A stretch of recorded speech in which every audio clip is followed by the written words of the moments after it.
Hey everybody, and welcome back to the Goodest cast. And on this episode, we have Hertrech Eugene Jr, otherwise known as Hert. He's a good friend of mine, and we've been wanting to do this podcast for so long. It's amazing to sit down and get to talk to him and really get to hear his story. We talk about some of the crazy, awful jobs he had growing up, how many cars he crashed, where his passion for cars and building crazy high horsepower stuff comes from, probably being in Florida. We talk about what it's like to get that phone call from Brian Scotto, literally pack your car full of stuff, drive across the country and start a new life and help grow one of the biggest brands in the automotive space. Hert's the real deal. I'm glad to call him a friend. I'm glad we got to sit down and do this podcast. It's really cool to just hear his story, and honestly, he's one of the most entertaining people I've ever met. It's pretty incredible what this man has done and where he's come from. Anyway, this is Hert on the Goodest cast. Check it out.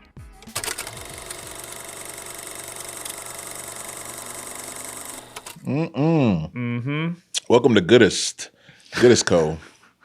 Welcome to the Goodest Co podcast. Yes, I'm here with my host, Hert. Palmer Sanderson. I'm here with Hert. My name is Palmer Sanderson, and welcome to the Goodest Co podcast. Hey, hello.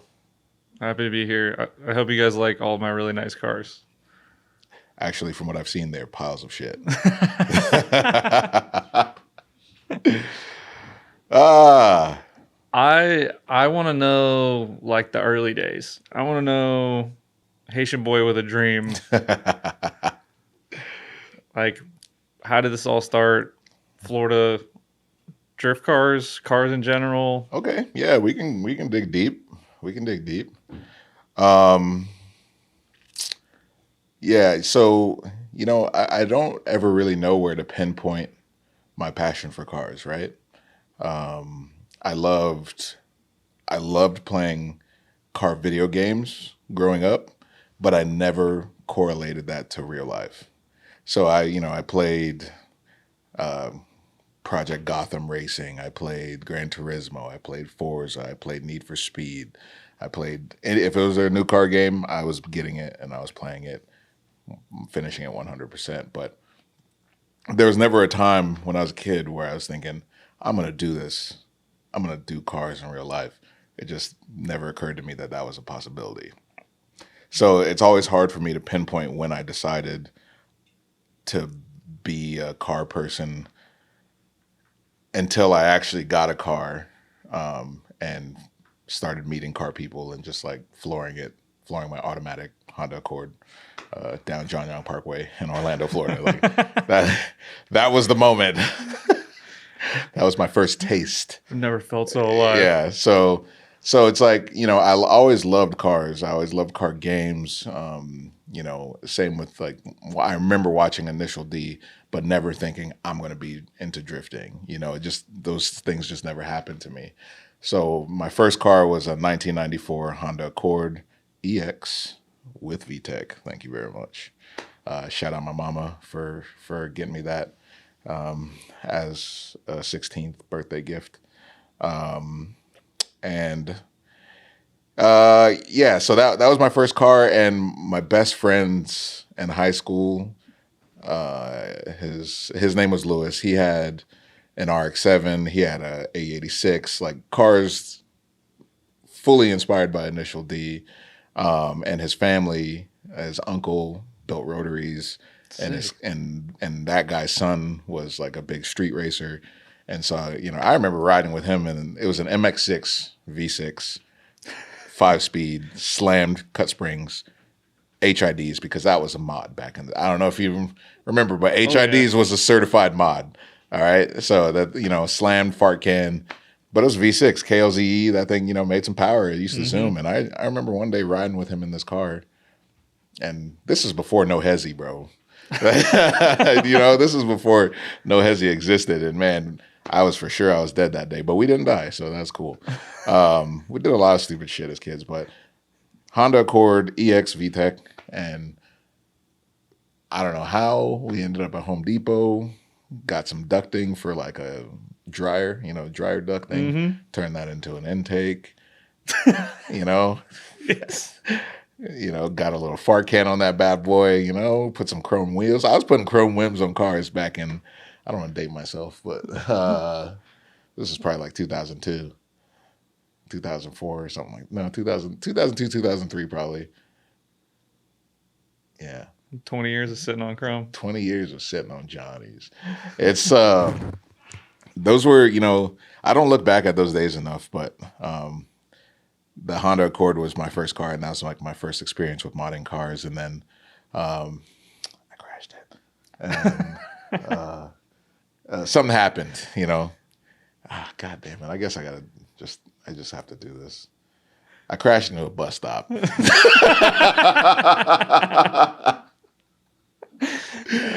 I crashed my 1994 Honda Accord into a bus stop. I also crashed into a bus stop with my first car. Fucking dude, that's what I'm talking about. Bus stop boys. Let's go. Let's make it a shirt. That's Bus stop boys. Let's go. And you know, it was a rainy day in Orlando, Florida. I honestly want to say we were coming back from watching Fast and Furious. It was a rainy day in Fast and the Furious. It was me and my Accord. This other guy in his other Accord, this guy, I think his name was JP, was riding with me. And, you know, the toxic part of me has convinced myself that he pulled a handbrake. Because the car just lost control out of nowhere. Coming, like, if you're familiar with Orlando, coming from Millennium Mall or, what was the Cinemark right over there? What did we used to call that mall? I don't remember, but there's that hill. There's a 7-Eleven on the left. There was a bus stop on the right, coming back from like Millennium Mall area. And we're just coming down that hill, and the car just went phew, and poof, right in the bus stop. Shout out to that bus stop, though, because if the bus stop wasn't there, I would have hit a tree. So the bus stop may have, you know, saved my life. But that was the beginning. That was the beginning of my journey, is becoming a bus stop boy. And so it's like I wrecked that car. Oh, God, I'm such an idiot. I didn't even have my license yet. Yeah, you know, I didn't even have my license yet. I was like sneaking the car out just because I had a need for speed. I had an urge, you know, I needed the speed. I get it. Yeah, and it's miraculous that I never lost my license. So shout out Florida and their lenient laws or something. I don't know. But was the car drivable? No, total loss. Oh. Yeah, complete total loss. And I probably lied to my mom or something because, you know, we got the insurance check, and then I got a 1992 Honda Civic hatchback. Oh, EG6. Yeah. So the level up was really there. 5-speed, not non-VTEC. So that part was a downgrade, but that's why the EG6 is still on my list today of a car that I need to acquire and build. All the cars that I have now are cars that I had when I was a kid, but I was too broke to build them. So I'm just like living my little boy dream, you know, like this 8.6. I had an 8.6 when you could buy them for $300. Yeah. You know, like hatchback, everything. And so that's why this car exists, is because of that. But second car was a Honda Civic hatchback. Cut the springs, put 17s on it, put a fart can on it, eBay cold air intake. So I upgraded from Home Depot. More dry. Yeah, you know, and took it to the drag strip. That thing ran like 17.4. You know, flat shifting, brother. Yeah, that thing ran a 17.4. That shit was bad. It was sick. And I hate talking about this because it's just bringing up the memories of the stupid shit that I did. I was in a parking lot one time with this car. I don't know. I don't know who I was trying to impress, but I was like, I'm going to rip a fat burnout right now, you know? So I was going to rip a fat burnout and burnout turning, you know, to try to spin the thing around, front wheel drive donuts, you know? Yeah. So I and just jump a curb. Boom! Just fully jumped the curb, destroyed just the control arm, suspension, everything was toast. Had to get towed home, fix it in front of my friend's house. But long story short, that car really, really fueled my passion. You know, the feeling of running through the gears. The feeling of street racing, but cops not knowing you're street racing because your car's so slow. You know, that feeling. I don't know if you know that feeling. I know but, that feeling. Yeah. And one day, my high school girlfriend had crashed her car. I went to go pick her up. We were waiting for the cops, parked off on the side of the road, and another person did exactly what she did, but into me and totaled my car. Oh. Yeah.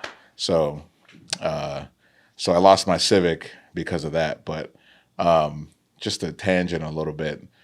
There was a small period of time where I had a Golf. Not because I wanted it, but because I needed a car and that was what was available to me. Yeah. And one time I was in my Golf and my buddy was in his Corolla, I believe, Kevin Lawrence, and we slowed way down on the. We actually did a dig on the street and full on racing, and a cop passed us, not knowing we were racing. That's how slow our cars were. Like, no shit. It was crazy. And that happened to us twice in our lifetime, that we got passed by cops not knowing we were racing. But Civic got rear-ended. That thing crumpled like a ruffle. Seat broke. That's why I walk funny. I don't know if you ever noticed. Oh, you were in the car. Yeah. I was in the car. I walk funny because of it. I walk funny because of the crash, not because I'm fat. All right. So I just want to clear that up. But that was a defining moment because, you know, at that point, my mom was like, I'm not buying you any more cars. You're fucking stupid. And at that point, I got the insurance check for that car, and it was just enough. I just got the check. I'm on my way home from work. My buddy is driving me home from work. There's a used car dealership at the corner right before you make a left into my street, and there's a championship white FC RX-7 just sitting in the lot, and I'm like, we have to go pull in there, and I bought that RX-7, and that I feel like that was like, there's a backstory, but that's the true beginning of, you know, my passion for cars, for RX-7s, and honestly, if I didn't see that car, if everything didn't happen the way that it happened, I don't know that I would be where I am today, because the RX-7 plays a huge role into everything that I have now, because I got the RX-7 and the string of events that happened once I got that car.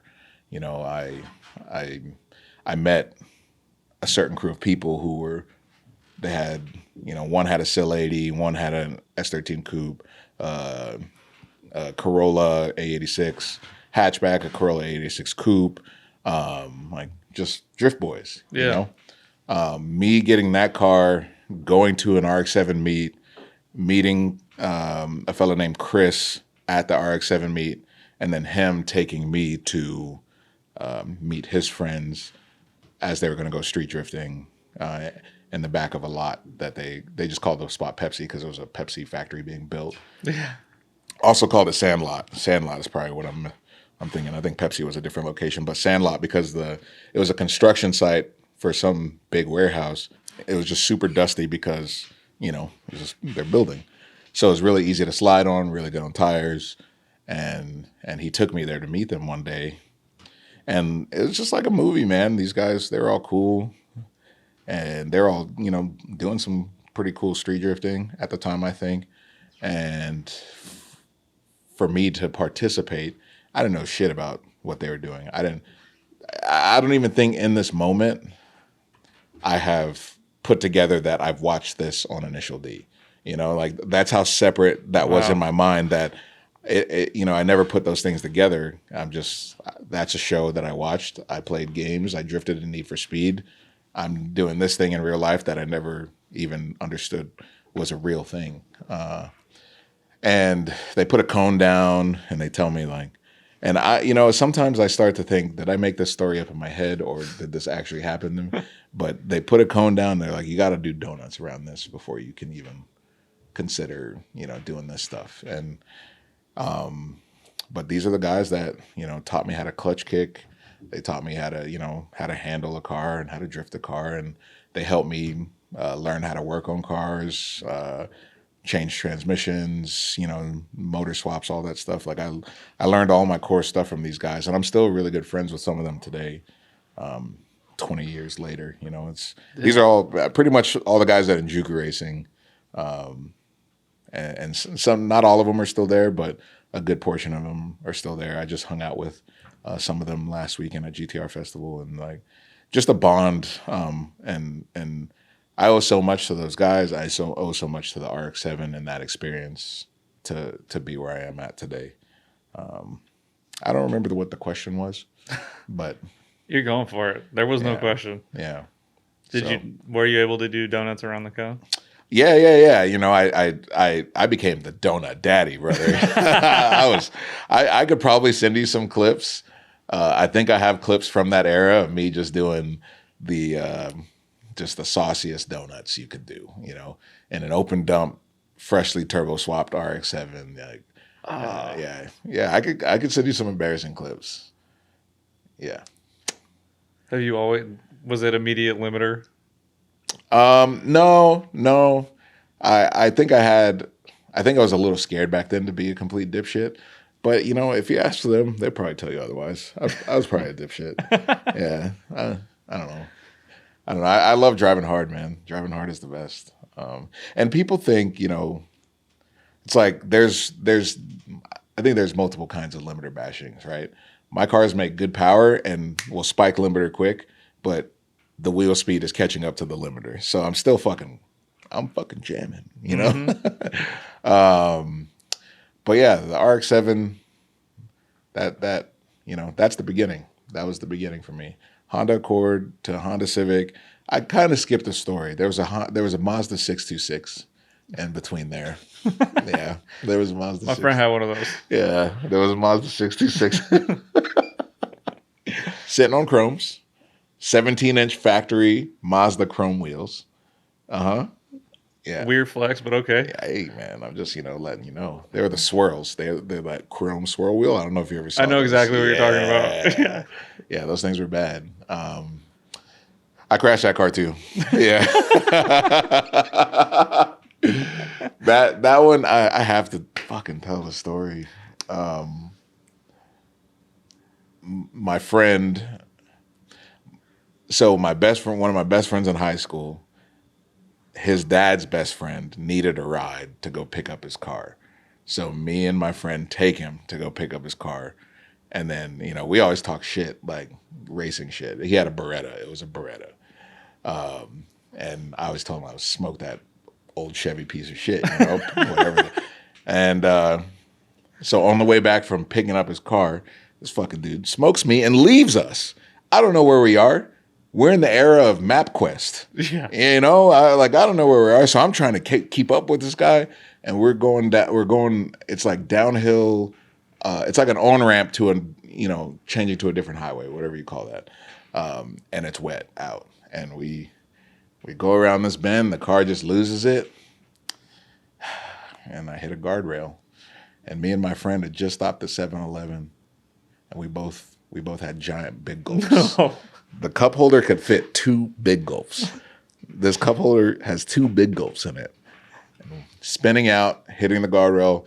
And this is probably one of my most vivid memories. It was slow motion. Hit the guardrail, boom. I don't know why. I'm looking at the big gulps. I don't know why. I'm looking at the big gulps, and you just see them crack each other. Pow. And the liquids come out. And they form into one big fucking tidal wave. And the spin out makes them go to the passenger side. And they just wash my butt. Just wash them clean. Fuck. Yeah. Orange soda and Mountain Dew. Oh, yeah, brother. Lethal combo. Yeah, brother. Yeah, so. He was sticky for months. Dude, it was horrible. So yeah, I crashed that car too. This isn't I crashed a couple cars in my day. I don't. I'm pretty sure that car was actually after the Honda Accord. I must erase that one out of my memory just because it was so embarrassing. Mm-hmm. But getting that RX-7 and meeting those guys and having them take me under their wing and showing me what drifting is on a very grassroots level, on a very low budget grassroots level, and just the times we had together. Being in Florida, hurricane season, you get to do a lot of fun shit on the road. We had some cool spots, Rocket Boulevard, all kinds of spots, man.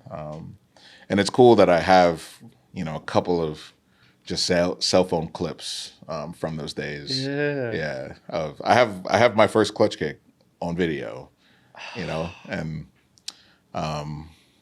just special times, and without those times, I wouldn't be where I am today. It's really awesome to have those memories. Yeah, and so like, did someone go end up eventually working in Juku, and then you? Yeah. So, became really good friends with those guys, and I at the time I was valet parking cars at Hard Rock Hotel. So, my first job ever was food and games at SeaWorld. Oh, That was my first job ever. The dolphins are assholes. I don't know if you know this about dolphins. I watched a couple of documentaries. Yeah, dolphins are jerks, brother. I used to, walk by the dolphin tank with cotton candy in my hands, and they would try to splash you and Trying to ruin your cotton candy. yeah, and they'd laugh at you too. Like they laugh. I don't know if you know dolphins laugh. Yeah, dolphins are evil. So that was my first job. Getting bullied by dolphins. Getting bullied by dolphins. And then I think my second job was I was Chuck E. Cheese for 3 days. I can't. I mean, I feel like you would have been a great Chuck E. Cheese. I feel like I would have been too if kids You're- weren't the bane of our existence. Like the kids took me out the costume. Like I couldn't do it. I can't imagine. Another one of my most vivid memories is this little chunky kid just grabbing my gloves, going, "Chunky." Like that is one of my most vivid memories. And that same day, some little girl ripped my nose off and threw it into the ball pit. My nose was gone. Yeah, you're not getting that back. You're not getting that back. You try finding that nose in a ball pit. You know what I mean? So yeah, I was Chuck E. Cheese for 3 days. I don't even think I went to get my paycheck. It was just one of those moments where he's like, this is not the life that I want to live. Like, No. This is not, I'm not going to do this. I'm not going to put myself in this, position to be at Chuck E. Cheese for any more than 3 days. Obviously you got to do jobs and make money. It's like, I worked at KB Toys for a little bit.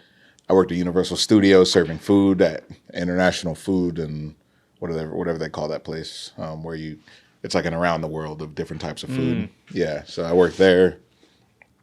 Bunch of shitty jobs, just a typical Orlando string of jobs. And eventually, I was getting deeper into cars, got my RX-7 and stuff, and just like really started loving cars. And I ended up getting a job at like a 350Z G35 performance shop. And it wasn't a great job for me, because I was brought in to like help with sales. So I was just sitting on the forums trying to sell exhausts and shit like that. And I would just get a commission off of it. I didn't really have a base salary, so I had to sell stuff to make money. And it wasn't tough. It wasn't a great situation for me, especially since I moved out when I was like 18. Just typical like I want to do this and mom wants you to do this, and you don't see eye to eye, and you're like, I'm gonna go chase what I want to chase. I don't want to go to college. I didn't want to go to college. I tried to go to college. I tried to sign up for college. I almost went to UTI, and I very quickly learned I did not want to be a mechanic by trade.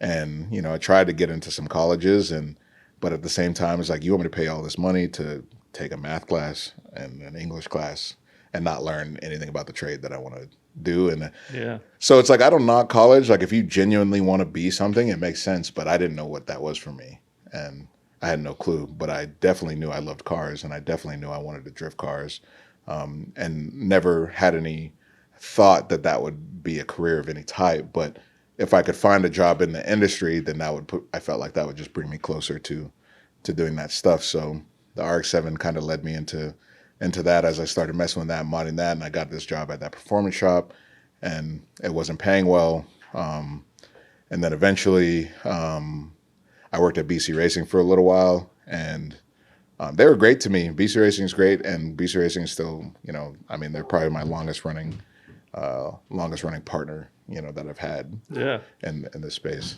But yeah, so what'd you do at BC? Just customer service, sales, and stuff, and I think I took that job for granted. Pete at BC's an amazing guy, and honestly, I wouldn't have. Like, I owe so much of everything that I have to just people giving me chances and believing in me, and even if I fuck up, like seeing that there's no malicious intent and still like allowing me to live, right? I definitely made some mistakes at BC and I could have ended everything that I ever had here, and Pete still gave me a chance and still vouched for me, and I ended up making my way into Enjuku Racing, and they weren't hiring, but I was desperate, so I would just show up because I was friends with all the guys, and I would just sweep floors or help out with, you need help with this and that or whatever. And then I remember they were coming out. This is when ISR started kind of coming out, and they had a 240 there, so I was helping like install a turbo kit on it, and things like that. And eventually made it into the sales room and become one of the sales guys. And I really thrived in that position. I guess I was really good at talking to people, and I think understanding that it's hard to buy car parts sometimes, and being able to level with those people and offer discounts when I could, and give people package deals, and I feel like I built a strong customer base there. People to this day still will randomly come up to me and like, "You used to sell parts to me in Enjuku Racing?" No. I'm one of them. Oh, right. Yeah, that's crazy, right? Yeah, I called you with fucking insurance check when my 240 got hit. That's so sick. Actually, you called me to tell me my credit card got declined. Dude, that's, it's crazy. It's crazy how many people that I was interacting with through that job, like you, and what was it? What was your brand called? Low Standards or low budget crew? Yeah, dude. Oh no. No, I am, and I remember. And because of my job on Enjuku Racing, I was on forums all over the place, and so that's how I know about you, Violent Running Crew. I was just friends with drifters from all over the world, and like trying to get them to buy parts from us and giving discounts where I could. I'm like, that was kind of like, I was ready to spend the rest of my life at Enjuku Racing. It was real fun. The brand was basically bankrupt when I was there, and now the brand is, I think, is doing fucking phenomenal. And it was cool to be a part of, re-energizing that brand, right? And I came into a crossroad where Hoonigan was starting up. I'd made friends with all those guys through making videos, right? So I started Beard Life as a joke, just a fun little side project. Not making fun of people with beards, but like making funny stories about people with beards, So I did a funny write-up about Chris Forsberg and how he grew a beard and then all of a sudden won a championship. You know what I mean? Like just making funny write-ups. This was back when blogs were still a thing. So just doing funny write-ups about bearded people. And then I ingrained my love for drifting into that by just I had a beard brand, but not a single YouTube video about beards. It was all just drifting and cars and stuff. And it was just an outlet for me. I've been on Instagram since it started, and I feel like I saw the trend, like, this is important. We need to be pushing for this, And at the time, Enjuku was a little more traditional, and it's hard to convince someone stick to the forums. Yeah, it's hard to convince someone that these stupid videos are going to do something, right? Do you want to pull that stick and lock them so hard that your passenger has to change their pants? Well, guess what? Chase Bays. Chase Bays is the spot for you. They got all kinds of gear to help you lock that stick up and just fucking drift so hard. Do you want to have the hardest drifts you've ever had in your life? Well, call now for a free sample of Chase Bays. Use code GoodestCast for 5% off your first order of Chase Bays to make sure that you can lock it up and lock them up hard. So being a Goodest Cast listener like yourself, your IQ must be well over 150. And with that genius IQ, you must have noticed that, hey, you're holding those Chase Bays products in your hand right now. How would you know if they make the best fluid transfer products in all of motorsports? Well, guess what? I've had this hydraulic e-brake mounted in my car for 5 years, and it's been locking them up heavy. I got the 6-to-1 BrakeMaster cylinder, and it's the shit. Because when I come into a corner extra spicy, I know the brakes are going to work, and I don't have to lay on the floor to get them to work. And on top of that, if I'm left foot braking and I'm up in the boost, I don't have to worry about my brake booster doing weird shit. Nobody wants that. Next time you're in the market for the highest grade fluid transfer products on the planet Earth, head on over to Chase Bays and enter code GoodestCast. Save yourself 5% like a real king. So I worked at Enjuku for about 4 years, and during that time, I had started branching off and going to shoot Formula D because I was in this weird. So, all right, I'm going to back up a little more. I went from that Z Performance Shop to BC Racing, then doing whatever I could to get a job at Enjuku Racing, sweeping floors, doing bullshit work. And, also during that time, along that time, I wrecked my RX-7. Yeah. I was gonna ask you if it was the original. Yeah, no, Twerkstein is not the original RX-7. I smashed that RX-7. I have a picture of it that I can probably show you, but I smashed the RX-7. I used to call that car sex. Yeah. Have you always given your cars names? I guess so. Yeah. Yeah, I guess so. I don't think I ever named the Civic or the Accord or anything like that. I maybe did, but RX-7, I named that car sex. And I'm not going to go into detail why, because, it's weird. Yeah. But I just love that car, Yeah. And I crashed that car, unfortunately, and that just kind of, I ended up getting another RX-7, swapping the motor over, and then I ended up eventually hurting that motor, and then I traded that car to a guy named Bailey for a 240, and then that began my 240 arc. It was NAKA, slammed on BCs, and that was like when I really started to hone in my drifting skills with that car. And then I eventually KAT'd that car. I KAT'd that car, body kit, XXRs, garage paint job. Shout out Jam for that. The sauce. Yeah, kooky tails. Like that car for my budget, I thought was really cool. I'm pretty sure I have a picture of that somewhere too. I think it was all what's that brand called? I think it was all VIS stuff. Yeah, yeah, I think it was all VIS stuff. But unfortunately, I never got to drift it turbo. Just kept having. Just like, KAT was kind of problematic at a certain point. And I just never could beat the gremlins. So eventually I think I sold that motor setup, and then I think I sold the car, and, things spiraled. I ended up with an S14 with an SR for a little while, which was really cool. That car was super fun to drive. I just never had enough money to do the right things with these cars. And as I'm getting into my Enjuku arc, I just, racked up too many points on my license, and, lost my license for like 6 months, and just had to sell everything and kind of stop. But I didn't want to not be a part of drifting. I didn't want to not, be involved in some way. So Enjuku Racing had a camera. So I would borrow the camera, go to local CFRC events, OSW events, and just like make videos.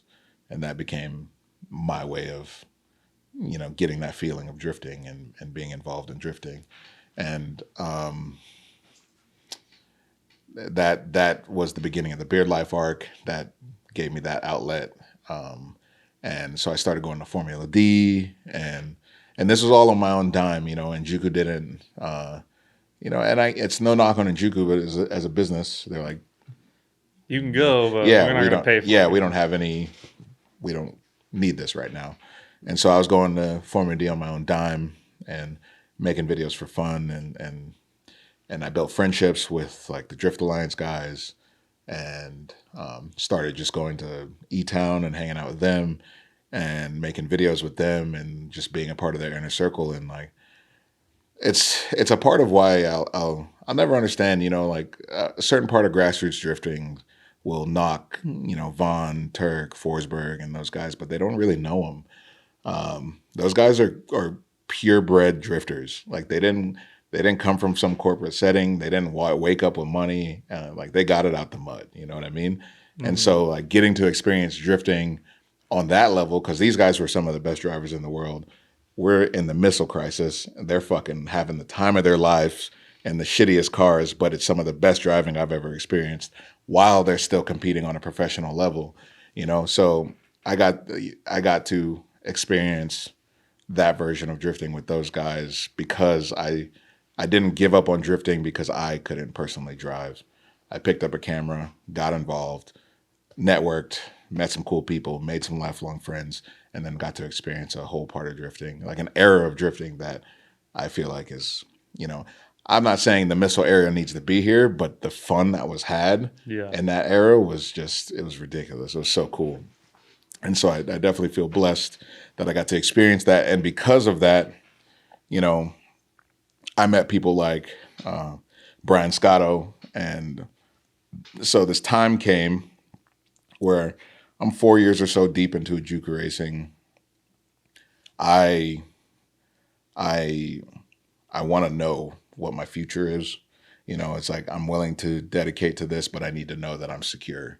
And then like an opportunity comes along where Hoonigan is starting up. I'm talking to Scotto. He asked me randomly one day, he's like, hey, can you edit? And I said yes. I mean, I can edit. Yeah. Can I edit for Ken Block? Probably not, but he asked me to edit this video. They needed a quick turnaround video. And I'm in Florida. He's in, I assume, California. At least I thought he was in California, but thinking about it now. Yeah, no, he was for sure in California. And, so I'm operating on Scotto time in California. So 3 a.m. I'm like editing this video and faking the funk and just making it work. And luckily I was pretty good at faking the funk. Fake it till you make it. My new saying's break it till you make it, but I used to fake it till I make it. And so I edited this video for them. It's still on their YouTube channel, on the Hoonigan YouTube channel. It's just cool to have done something like that. And it's like, oh, maybe Ken Block knows my name, Yeah. It's like, it's crazy. And so I was at this crossroad where it's like, okay, I'm pretty secure at Juku racing, making decent money as a young guy. And there should be room for growth, and then there's this other opportunity where Hoonigan is getting started, and you've got someone like Brian Scotto asking you, "Hey, you gonna come to California?" Like verbatim, it was on Facebook. He messaged me something like, "When are you gonna move to California?" And I said, "When are you gonna give me a job?" And then like, I got a fucking job. So I made the choice to leave in Juku racing. I made the choice to pack up everything that I could fit into my car and drive cross country and move to California to start my career at Hoonigan. And that's bold, dude. It was nuts, And looking back at it, I didn't even think about it much, I just felt that there was more and I needed to do more. And, you know that feeling of just staying in your hometown forever and not knowing what could have been, And so, and I just really started, oh yeah. So remember that stuff, right? I'm going to backtrack a little bit. Before that happened, I started to get my life together. I had a Crown Victoria. That what did I do?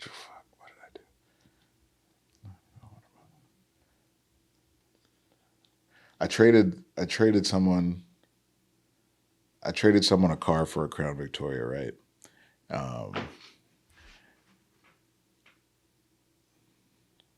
So I had a Police Interceptor P71, and I broke the diff doing burnouts. I broke the diff doing burnouts, like just nasty dumps, just nasty dumps. So like I'd be driving on the highway at 80, and the diff would randomly go pow, like something was just popping around in there. Yeah. And I posted on Facebook that I was selling it, had a bad diff, and one of my old buddies had an RX-7 with a V8, but it was blown up, and it was just parked under a tree. Now, backtrack many years, I met him back when I used to go to the car meets and stuff. He came out of nowhere with this badass nitrous-fed V8 RX-7 that used to just round people, and we became friends. And I always used to joke with him that I would buy his car.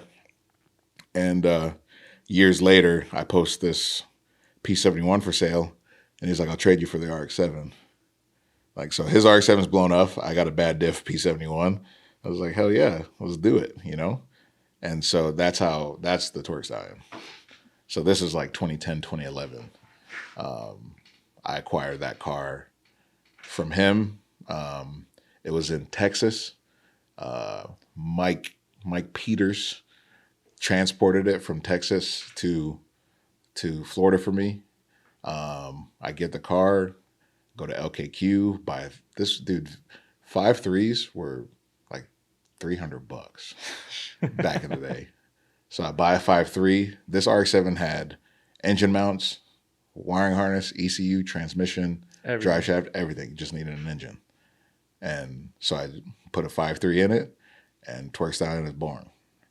I have videos of me at Njuku Racing doing a burnout in the back, and then Njuku was really close to a neighborhood. So I know where this is going. You bake them up? Yeah. Yeah, so My friend made bootleg bake 'em up stickers. dude, that is hilarious. It was my fucking low budget crew teammate Galen. That's so funny. He showed it to me. That's how I actually didn't know what you looked like Until that. That's so funny. Yeah. Bake 'em up. The Bake 'em up RX-7 is what it was in the early days. Because I did a burnout in the back of Njuku, and some lady just came screaming at us, and we made someone got it on video, and I just turned it into a little stupid video. I can picture the whole thing. Like I know what the office looks like. Like I was like one of the fucking original like drift viral moments. Dude, that's so funny. I was dressed like a skater boy. I had my DCs on, my saggy jeans, and but yeah, the Bake 'em Up RX-7. That was the birth of the Torque Stallion. That was the first burnout, and it was some viral-esque video of some lady yelling at us for doing burnouts, and so yeah, that's how I got Torque Stallion. And so I had got that car. This was like my first real drift car. Real suspension. Mike at Toge Factory. This was probably so.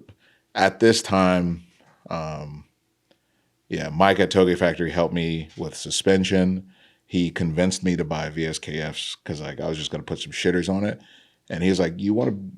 He's like, "You want this car to be real?" He sold me one of the last sets of VSKFs ever made, like before they got discontinued. So you bought a brand new OEM spec, never been resealed. I still have them. Like the KFs that were on Chair Slayer's car, those are the original Torque Stallion KFs from that I bought brand new in box from Mike at Toge Factory. And how did it feel to open that box? Dude, it was so good. It was so cool. Like, and you know, Torque would have been what it was if I did not buy those wheels. I agree. You know what I mean? Yeah. Like those wheels alone changed everything. The tone of the car, just like showing up to an event with VSKFs in 2011 or whatever, you know, whatever it was, it just hit different, you know. Yeah. And then my buddy in Juku, Ant Jam, he painted the car orange for me. So, you know, I've always loved orange and stuff, but I didn't know what I wanted to paint the car. And he had some orange paint sitting there that was supposed to be for his car. And I was like, paint my car that color, you know. And he painted the car orange, and orange has been its identity ever since, you know. Orange is my favorite color in general, but I don't know what I would have painted it if that just didn't work out like that, you know. So painted that car, enjoyed it for about a year in the Orlando scene, and then sent it to another shop to get repainted with, you know, more than a single stage. So base clear. And all at that time is the culmination of me, you know, preparing to move to California. I load my car up. I had an IS250 as a daily, you know, my first big boy purchase by myself, you know. So I was making payments on this thing and just had a nice daily, you know. Loaded that car up with all my belongings, drove to California, and then my RX-7 was still getting painted when that got done. Buddy Andrew delivered it for me, which was real cool. And that is how my California journey started at Hoonigan. And yeah. What was that road trip like? So, Like, are you just... so Brad from 1552 at the time, he needed to go to California too. And he offered to do the road trip with me, which, you know, definitely made it a much easier situation. We were just flipping, you know, you drive, you sleep, you drive, you sleep. We powered that thing. I think we did it in like 36 hours or something. Yeah. That's fast. From Orlando to Los Angeles. It might have been faster than that, but I just remember we powered through it. And Are you like second guessing this decision at all? no, or? never. I don't regret the way that anything has gone. Every decision in life. I mean, like every decision up to that point is the reason why I have a family, I have a son, I'm in this house, like I have this Corolla, like everything has led up to that. The good, the bad, the ugly, the beautiful. So it's like I dedicated 10 years of my life to Hoonigan. I worked there. I dedicated well over a quarter of my life to this company. And, you know, on the outside, it was a tough one, man. The way that my tenure at Hoonigan, you know, at the end of it, it was pretty painful. Being the fourth employee there and like dedicating my life to the company, you know, and not really feeling, there's just a lot of agendas, you know, everyone obviously has to take care of themselves at the end of the day. And it's always interesting when you're not realizing people are playing a different game. You know what I mean? And it's like no knock on anyone else. Like you did what you have to do. You know, it definitely taught me a lot about business. It definitely taught me a lot about self-awareness and understanding that it's okay to put yourself first in a lot of situations. Because I definitely stayed at Hoonigan longer than I did in hopes that there was another side, you know, for us early stage people, right? But at the end of the day, it's business. You know, the company sold, and you know, the internet seems to go crazy about, oh, this company, like the aura was changing whether the company is sold or not. You know, like Right. we had been doing it so long. You can only do burnout so long. You can only like, you know what I mean? Yeah. And it's also funny that people think that we accrued billions of dollars of debt doing burnouts. I don't know if you saw Hoonigan went bankrupt or whatever. Yeah. People are messaging me like, how did you guys accrue that much debt? And I was like, man, the burnouts, dude. You know, it's just, it's tough. But I'll never regret my time at Hoonigan. Some of the best days of my life, some of the best experiences, getting to work with brilliant minds like Brian Scotto and Ken Block. Like you can't trade that for anything. You know what I mean? No. Like those are life experiences that people would die for. Getting to film on Gymkhana with people like Will Rogie and stuff like that. You know, getting to experience those things. Like I'm not a cameraman. I didn't belong there. You know, I straight up did not belong in the same room as those guys, but they gave me that opportunity and I was able to get some really cool shots. And I don't really know what I expected from Hoonigan at the end of it, you know? But regardless of like, I'm not rich, you know, I bought this Corolla, all the cars that I've bought combined, when I bought them, I have 12 cars. Put all of them together, that's probably like $25,000-$30,000, you know, over the span of 12 years. Yeah. It's not like I'm just fucking, woo, you know? Yeah. I work really hard for everything that I have. And luckily, through my years of being in this industry, I've made friends with a lot of businesses and have partners that help me build the cars of my dream. So I'm not a rich guy. I didn't go to Hoonigan, make a shit ton of money and become this rich guy. And it would have been cool to come out rich. You know, I don't know if anyone did, but after dedicating a quarter of your life to something, you would just kind of hope that would have happened. But it's just business, you know? Yeah. And at the end of the day, regardless of the money, we all came out with a ton of opportunity.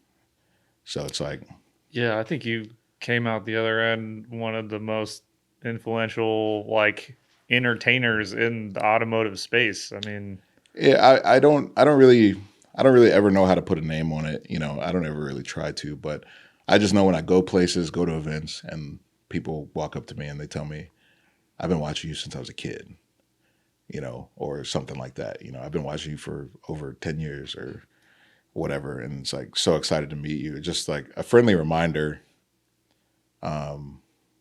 I'm fully aware, like I wouldn't have anything without any of these people watching a shitty video that I put out. You know what I mean? Like none of this life would exist. So like I am just forever grateful and indebted to all those people who supported us at Hoonigan, the people who supported me before Hoonigan at Beard Life. And you know, it's just life-changing. But me making that jump from Njuku to Hoonigan, driving to California, dedicating my life to this brand, moving to Long Beach, Donut Garage, meeting my wife across the street. Now we have a 5-year-old son, and now I'm in Georgia. It's just like, how could I be upset about anything? You know what I mean? yeah. So I don't regret anything. It's also really cool that I can watch a insane period of my life on the internet. Yeah. Like, you know, that the early Hoonigan phase, like let's say like like anything like Hoonicorn versus the World back, like that era was insane. Well, and so you got hired as an editor and So- pretty much became Yeah, so like, how did that happen? when Hoonigan started, they needed someone to just do, you know, they're looking for someone who could kind of do social media. And it's like, I used to do a lot of dumb stuff on social media, you know, bake them up. Mm-hmm. I did a stupid viral, like, or not viral, but I did a stupid driveway burnout. Like I was just making dumb videos and having fun on social media. And Hoonigan didn't want to be traditional media. You know, they wanted to be raw. They wanted to kind of be, you know, skate brand, just like raw energy. And I was really unfiltered and raw back in those days of my life. So It's really cool that, Brian saw something in me at that time. And I mean, I assume Ken saw something too. And they brought me into the fold very early to help them build their dream brand. You know what I mean? Yeah. Like, I don't care if I was an owner or anything like that. At the end of the day, like that's something I'm proud of, that these two fucking geniuses sought after me to help them achieve their goal.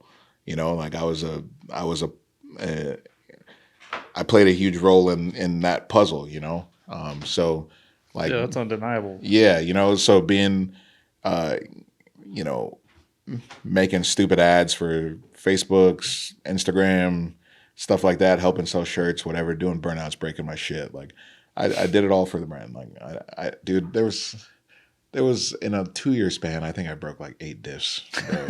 Just straight dumping burnouts, man. And, and like, that was all out of pocket for me, but it's just not, stuff that I'll never trade for anything. They're great memories. I got to live in LA at a young age, and shout out to Will Rogie too. Will Rogie, Keep Drifting Fun. He gave me a room for rent. Like, if he didn't offer me that room for rent, I don't think I would have ever survived in LA.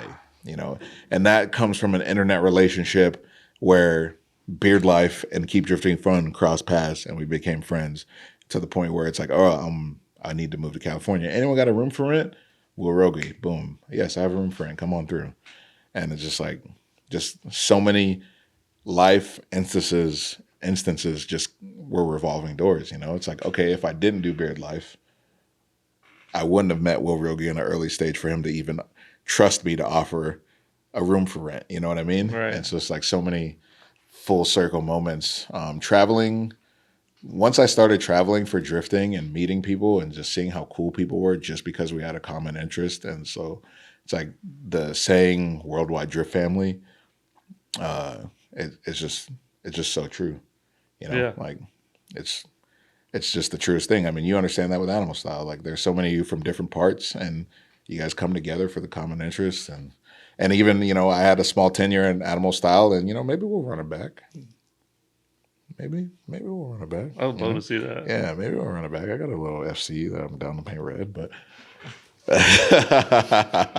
People, I found the only thing that takes Grange dust off of my car.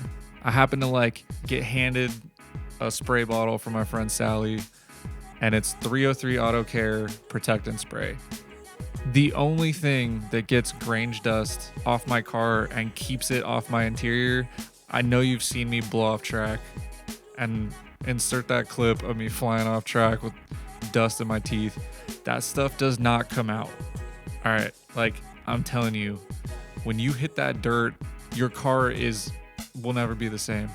And we've talked about it on the podcast before. I finally found the solution to solve it.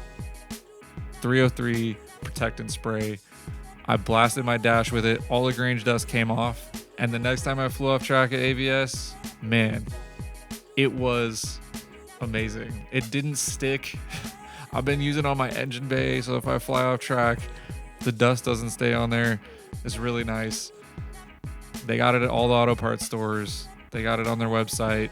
And go get yourself a bottle and check it out. Trust me, I literally hit them up to ask them if I could do this ad so that I could tell you guys about how it actually is the only thing that takes off Grange dust or AVS dust. Pro tip, go get yourself some 303 Protect and Spray and run it up. Tire Streets, baby. Code Goodest. We shortened it because now that code works for 351, 651, Blue Track, and something else. I can't remember, but just go try it on the site. And if you want a discount on anything else from the store, you got to use code NOTHING. You type in tirestreets.com/goodest, or you click the link in the description, and that's going to get you a discount on everything else. And if you want me to get credit when you bulk buy, do that too, because it makes me look good. You guys know what's up. They got acceleras, but they got stuff for your van. They got stuff for your golf cart. They got stuff for your pickup. They got mud terrains. You want to go bogging? You want to go boggin and blow your noggin tire streets. Get yourself some big old knobby boys. And give yourself a knobby, I don't know. Get yourself some fucking tires at Tire Streets.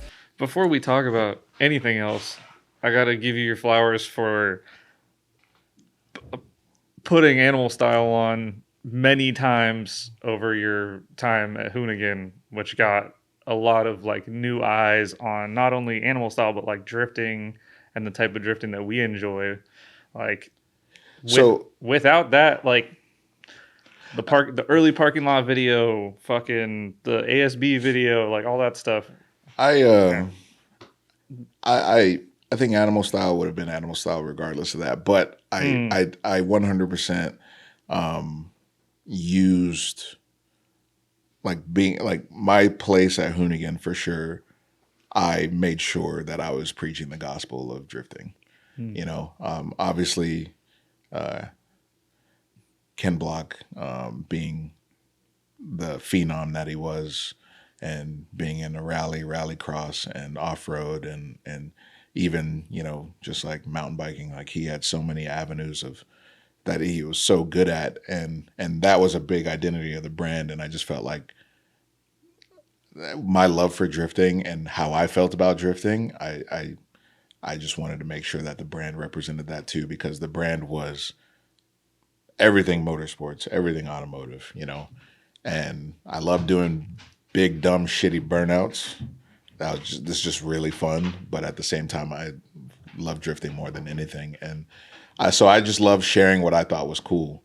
But yeah, you better believe if I get my hands on a multi-million follower account, I'm gonna share my love for, you know. I made sure Hoonigan was putting drifting on. It was very important to me because, like, obviously we covered professional drifting. Some of our first ambassadors were professional drifters: Ryan Turk, Von Gittin, Chris Forsberg, you know, Tony Angelo. Like, Drift Alliance and Hoonigan became, you know, a thing.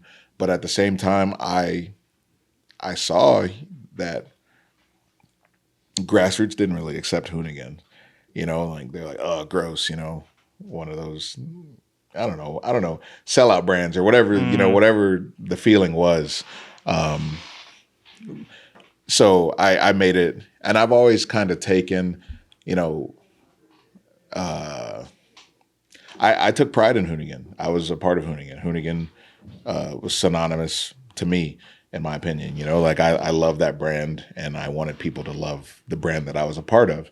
So when I saw grassroots drifting not really accept it, that was a challenge for me. So I was like, I want to show you guys. These are my people. Yeah, I want to show you guys that we do belong, we are cool, we do love cool things, and it's not just pro stuff, and it's not just, you know, that kind of stuff. And we are also here for grassroots too, you know. It's not just a grift, you know. So I did my best to support things like Animal Style, support things like Final Bout, and just bring more eyes to drifting. That was just my goal, you know. I just it was, you know, a personal challenge for me to show grassroots, like, hey, Hoonigan isn't what you think it is. We are here to put our favorite motorsports on whatever map we can put them on. Like that, and so I feel like I did my part there. You know, they did their part with rally. Ven loved road racing and stuff like that, and just building all around clean cars. And Zach with his trucks and stuff. Like, everyone put what they loved on, you know. And so it's cool to. I feel very proud about what I contributed in that time, and, you know, being able to allow being able to get Final Bout to allow us cover, you know, that event when, you know, they were kind of like not really into it. Yeah, like, you know who what is I mean? this guy? Yeah, you know, so it just, I don't know, it was cool. Hoonigan, I don't know, man. That was just a wild time. You know, funny story. It's not really a story, but Hoonigan's launch date was my birthday. So November 1st, Hoonigan's launched.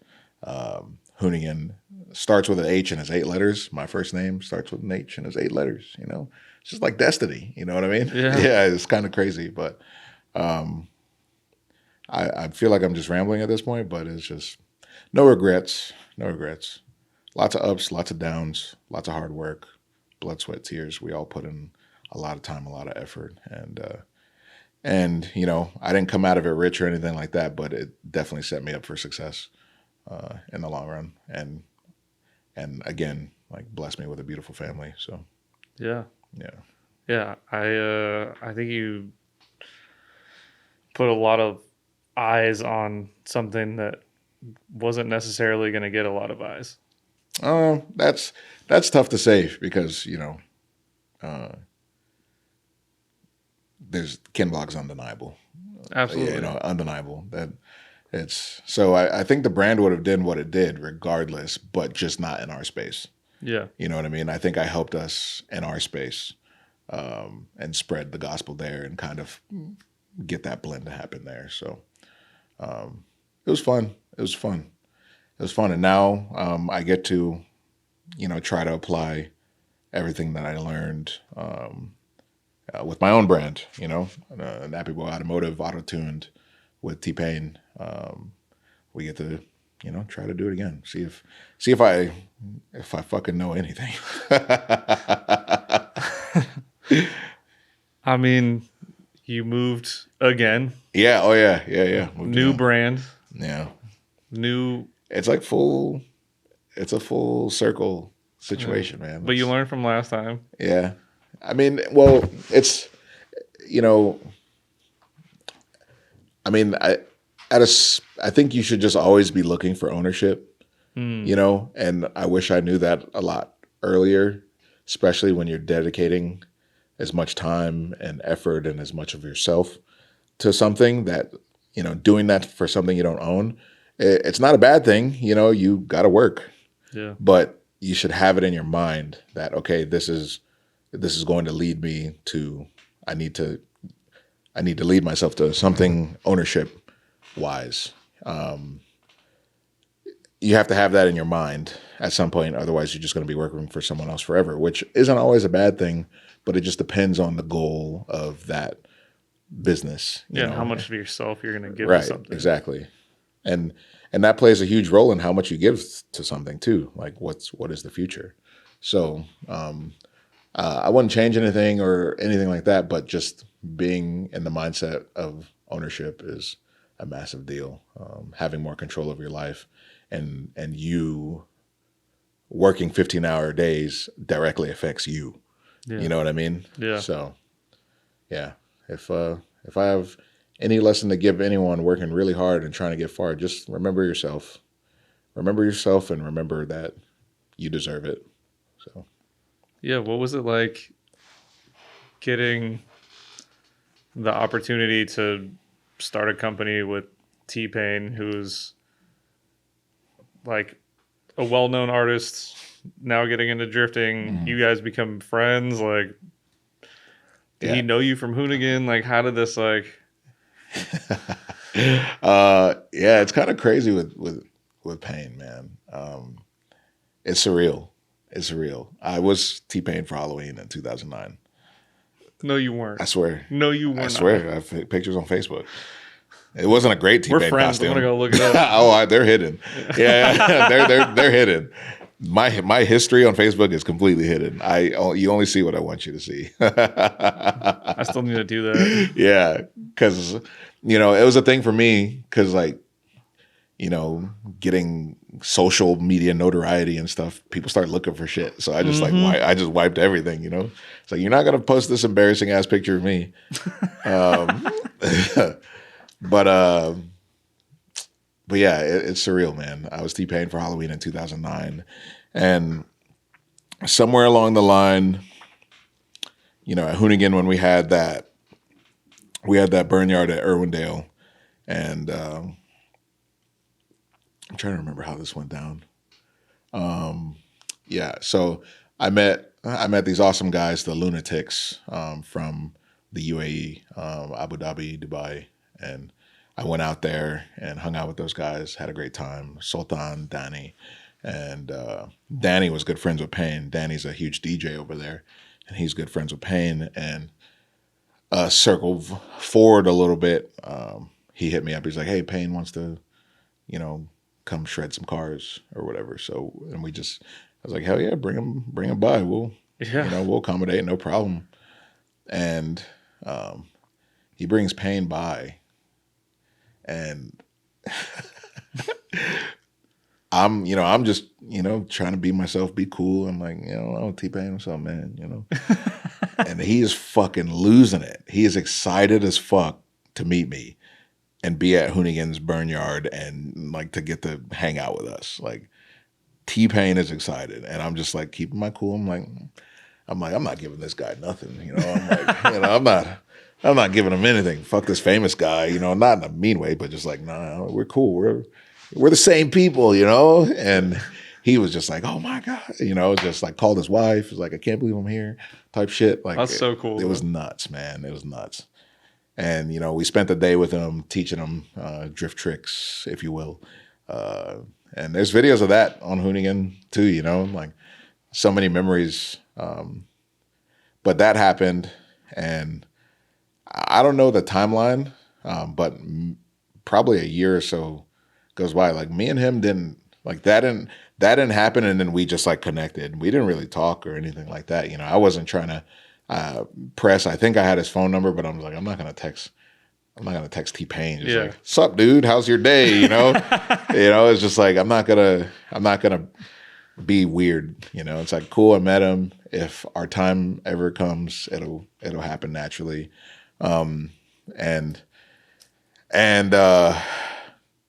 It's funny.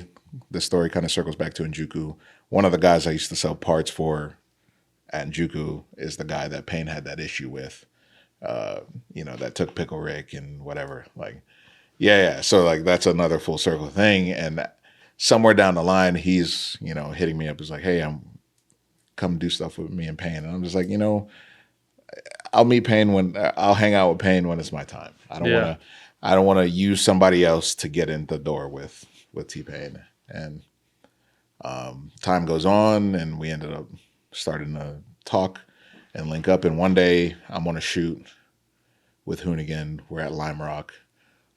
This is before Grid Life started drifting at Lime Rock. We actually took, like, I don't know if it was the owners or the operators of Lime Rock, but we took them drifting at their little track and showed them, drifting is awesome. And I think that actually opened the doors for drifting on Lime Rock, which is really cool. Amazing. Yeah. But I'm there doing that. And Payne calls me, and he's like, hey, man, we should do this thing. And I'm like, and at this point at Hoonigan, I'm already in my head like, okay, this is not my forever place anymore. Yeah, the company's sold. Oh yeah, like I just knew like my ceiling was capped. Yeah. It becomes a thing where it's like, okay, I am willing and ready to dedicate my life, but the money that comes into my pocket needs to reflect that. Yeah, and absolutely. I need to be able to, I need to know that what I'm doing now or what I could be doing won't lead me into a better situation, and I just didn't feel like continuing to dedicate my life to Hoonigan was going to give me a better life, So mentally I was preparing myself to figure out an exit strategy. And, I wasn't just going to, quit. That's stupid, right? And it's not like I still did my job and all that jazz, but I know I needed to figure out what the next step was. And it's crazy. Payne called me, and he basically was like, hey, I've been watching, and you don't really see him all there in the videos anymore. Like he picked up on it. He picked up on it. And he's like, I would love to, I'd love to pursue something with you, give you ownership of this company and have you do this journey with me. And I played it cool again, you know. Oh, cool, man. Yeah, let me think about it. You know, hung up the phone. Oh shit! It was crazy, man. I couldn't believe it. I couldn't believe it. Like T-Pain has been a part of all of our lives for so long. Yeah. We all know his music. Yeah. We've all danced to his music. We've all. I don't think I've been to a party that hasn't had T-Pain. Yeah. We've all maybe even crashed a car while listening to his music before. You know? No? Is it just me? I have videos of me drifting at OSW with him on the radio. Like That's I have crazy. videos of me listening to him while drifting. And yeah, this guy calls me, Grammy Award winner. And it's like, hey, I see something in you. And I want you to do this with me. And it just like, and it, you know, mental health is super important. And like believing in yourself is really fucking hard, man. Yeah. Like no matter how much awesome stuff you do, like you're just constantly, you a lot of times you just, I can't speak for everyone, but reminding yourself, I believe every single person has the ability to be the best, right? And obviously every person, every one of us can be him, you know, or her, you know, but like, you can be that. You just like maintaining that mindset, doing something great and praising yourself for it is important, you know, like, and not in an egotistical way, but just reminding yourself like, okay, I work hard. I can do this. I can do whatever I put my mind to. I helped this person do this. I helped this brand do this. Like I deserve it. I deserve it and I can do it. And I've done it time and time again. So stop believing you can't do it. And that's just like a wave that I've ridden for so long where it's like, am I worth this? Should I fight for this? Do I deserve this? And at the end of the day, the answer is always yes. You know, as long as you're a good person, you know your worth and you fight for what you believe in, like the answer is always yes. And I needed that phone call. When he called me, man, I was so down. I was so down and out. Just not feeling, I just didn't really feel the same at Hoonigan. The early days were different. The early days felt great. The early days felt fun. And at this point, I just felt lost. You know, I felt lost. I didn't really feel like I belonged. And I didn't, you know, I just didn't feel like I was really a part of the brand like I was, you know. And again, it's no knock on anyone. It's just shit changes. You know, shit changes, the trajectory changes, life changes. Your life changes, other people's life, everything changes. And it doesn't always go your way. And that's okay. But you have to adjust. You can't just sit in that hole and accept that as your fate if you don't believe that that's what your fate is. So, you know, I'm mentally and and it's also a thing too where you dedicate your life to something and it's just like, fuck, was that a mistake? Or like, you know, was that conducive to a brighter future? And you just start questioning yourself and start wondering. And I did a lot of that. I you know, I don't smoke weed anymore, but at the time I smoked a shit ton of weed, and it was it went from a creative mechanism to a coping mechanism, and just kind of fed into my mental health issues. And quitting definitely helped, but it just, you got to take care of your mental, you know. And that phone call coming at that time when I was just completely lost, not knowing what my future was going to be, and how I was going to be able to do this again. You know, Yeah. like how Where do you go after yeah, that? how am I going to do this again after 10 years helping a brand like Hoonigan with Brian Scotto and Ken Block do their thing, being at the top of the game, at least was what it felt like. Like I felt like we were such a premier brand. Everything we touched was gold, and everywhere we went was fun and awesome. And it's like, and now things are slowing down, and I don't feel like I don't feel important. I don't feel valuable to the brand. I don't feel like, you know. And it's like, fuck, how am I going to do this again? Like 10 more years. Yeah. Like, what are the next 10 years going to be? And then that phone call came and just lit a fire again, you know? And it was an obvious yes. You know, I think I don't know how long I was still at Hoonigan after that.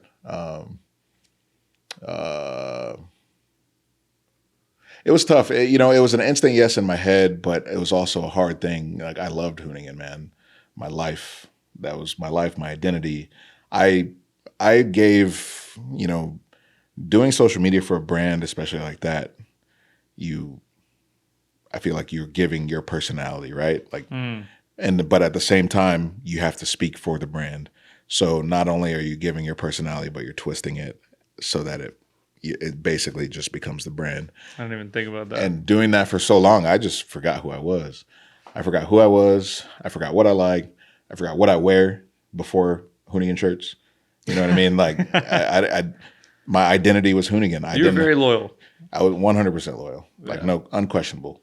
And, you know, it got to a point where I was like, fuck, who am I? What do I do? How do I speak? What do I, you know? And I just felt so lost. And so, you know, it felt like an easy yes, but I was still so tied, you know, to the time that I put in and the family that we built, because we were a family, you know, and that's also why it hurt so much. Like, it wasn't like, all right, guys, I quit, I'm out. Like, Yeah. I cried. I was in a lot of pain, and then Ken passed away, and that was really hard to deal with for all of us, you know. It was really hard to deal with, and I don't really. It's not something I like speaking on, because,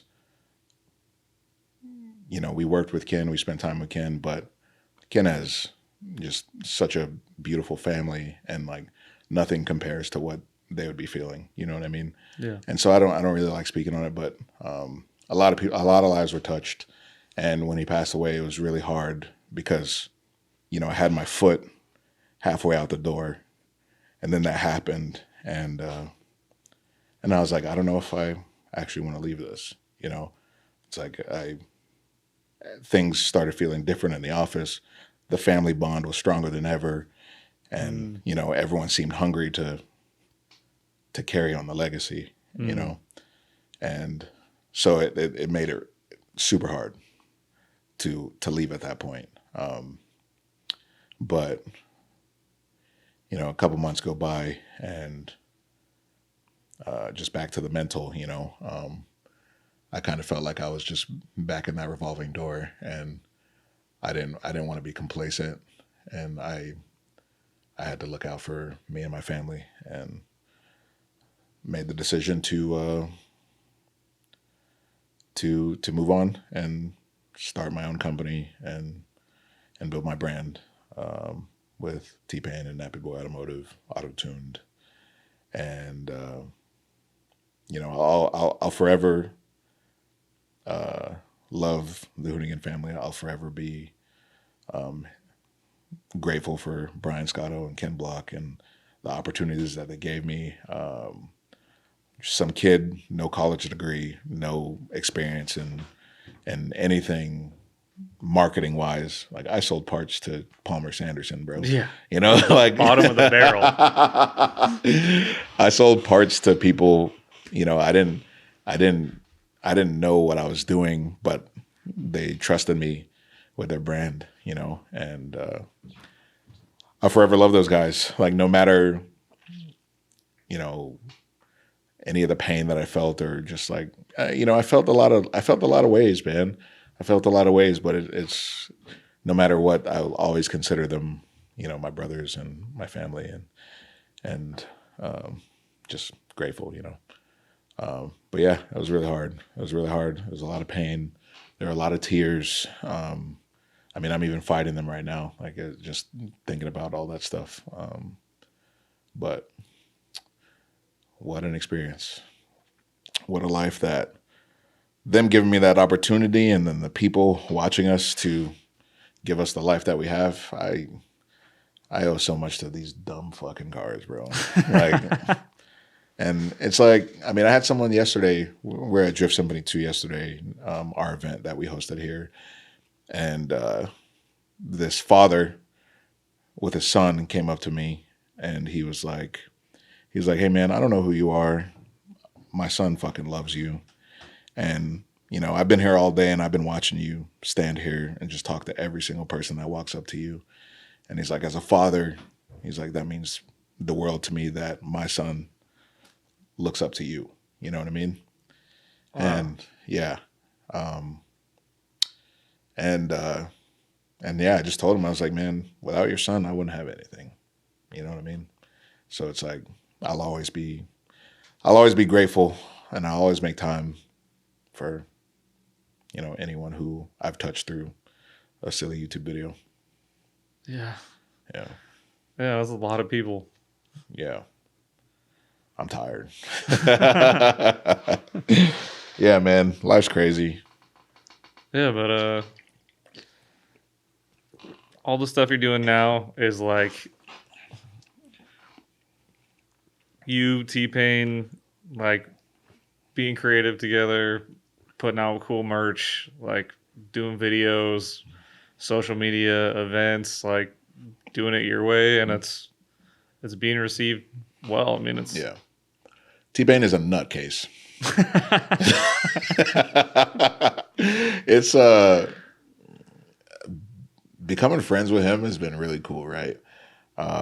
He's one of the most genuine, down to earth, humble, selfless people you ever meet, and I know people watching this are like, you're only saying that because of la. But I swear, if you meet him on a personal level, because, you know, it's not easy being someone like him. I mean, he has 3 generations of people who are fans of him. Yeah. So wherever he goes at any time, it's just, he's getting lit up. You know what I mean? So, but like getting the opportunity to hang out with him on a personal level and getting to know him, like the dude is just insanely humble, down to earth, and he's just like us.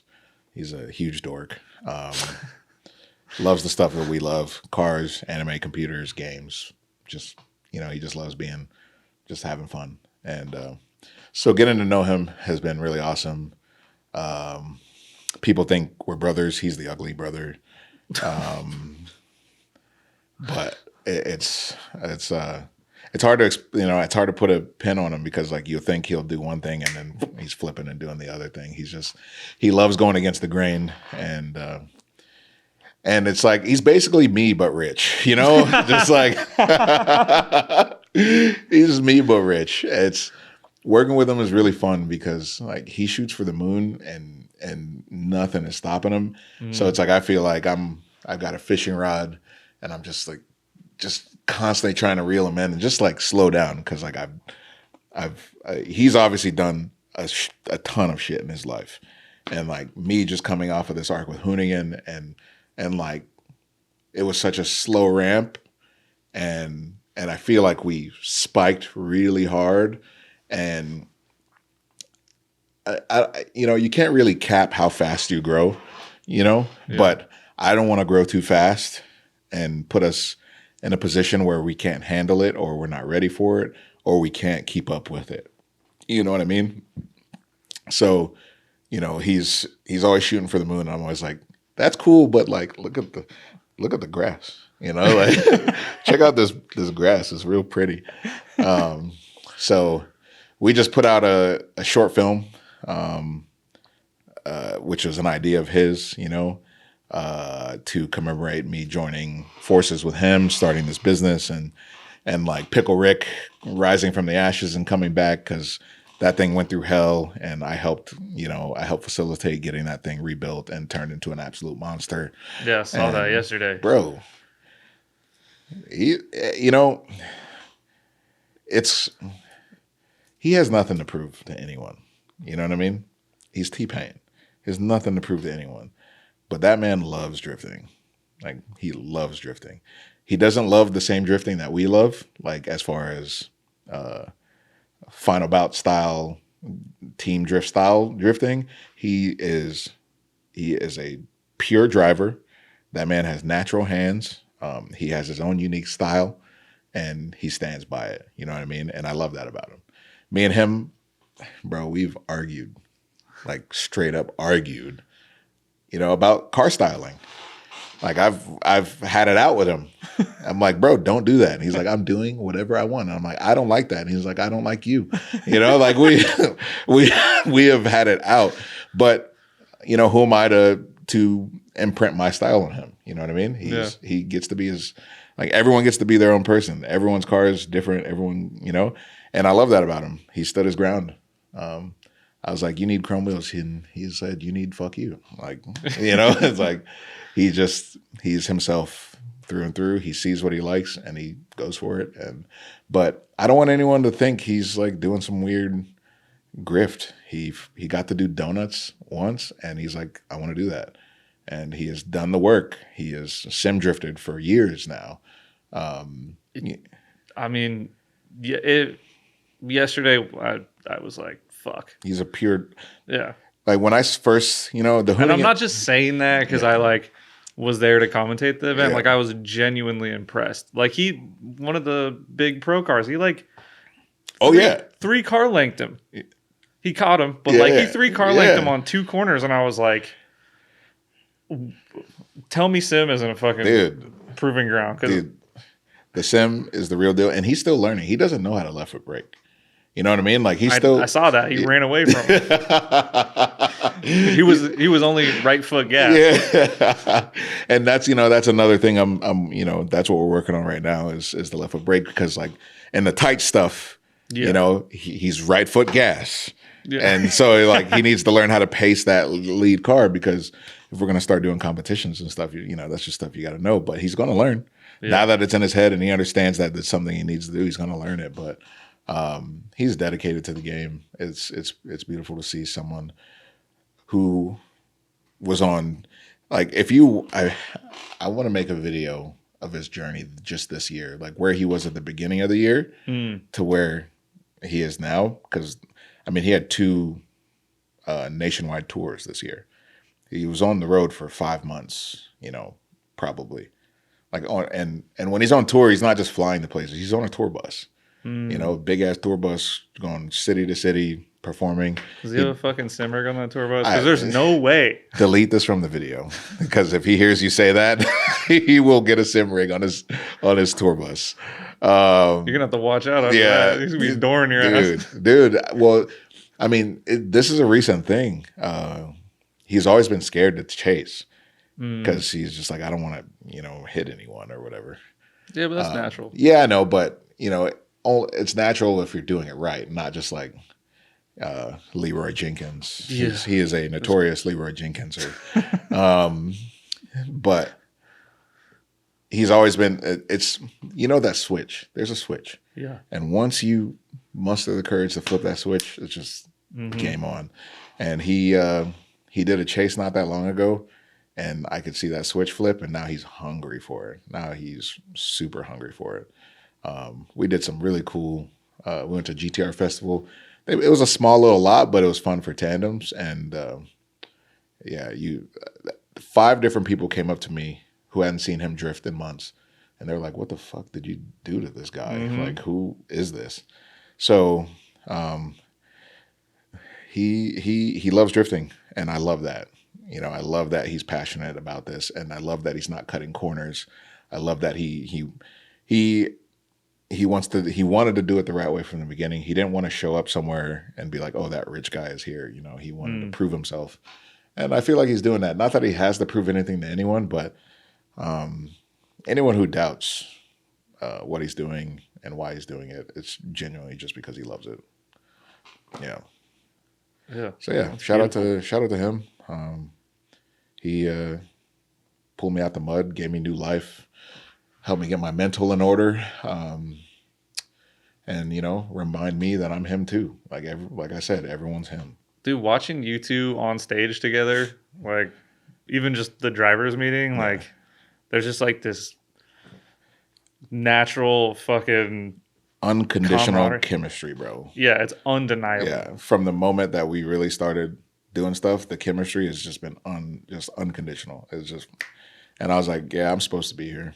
Yeah. This is what I'm supposed to be doing, and this is who I'm supposed to be doing it with. Like instant bond. It's cool. Yeah, and like, would you have seen? Like, I know you drove the first final bout with Animal Style, and you went in there feeling like an outsider because you're part of Hoonigan and trying to prove yourself. Like, that's like another example of having these doubts of like, am I even wanted here? To now like the most, returning judge of final bout. Yeah. Like, yeah. That's it. Just all falls in line with like keeping your mental in order. Don't doubt yourself. No one knows you better than you.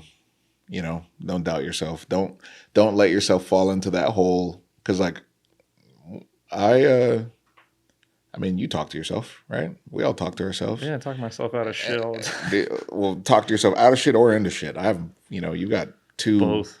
two things, and for a long period of time, the negative side was whipping my ass. Every move that I made was just like, yep, there you go again, you stupid fucking piece of shit.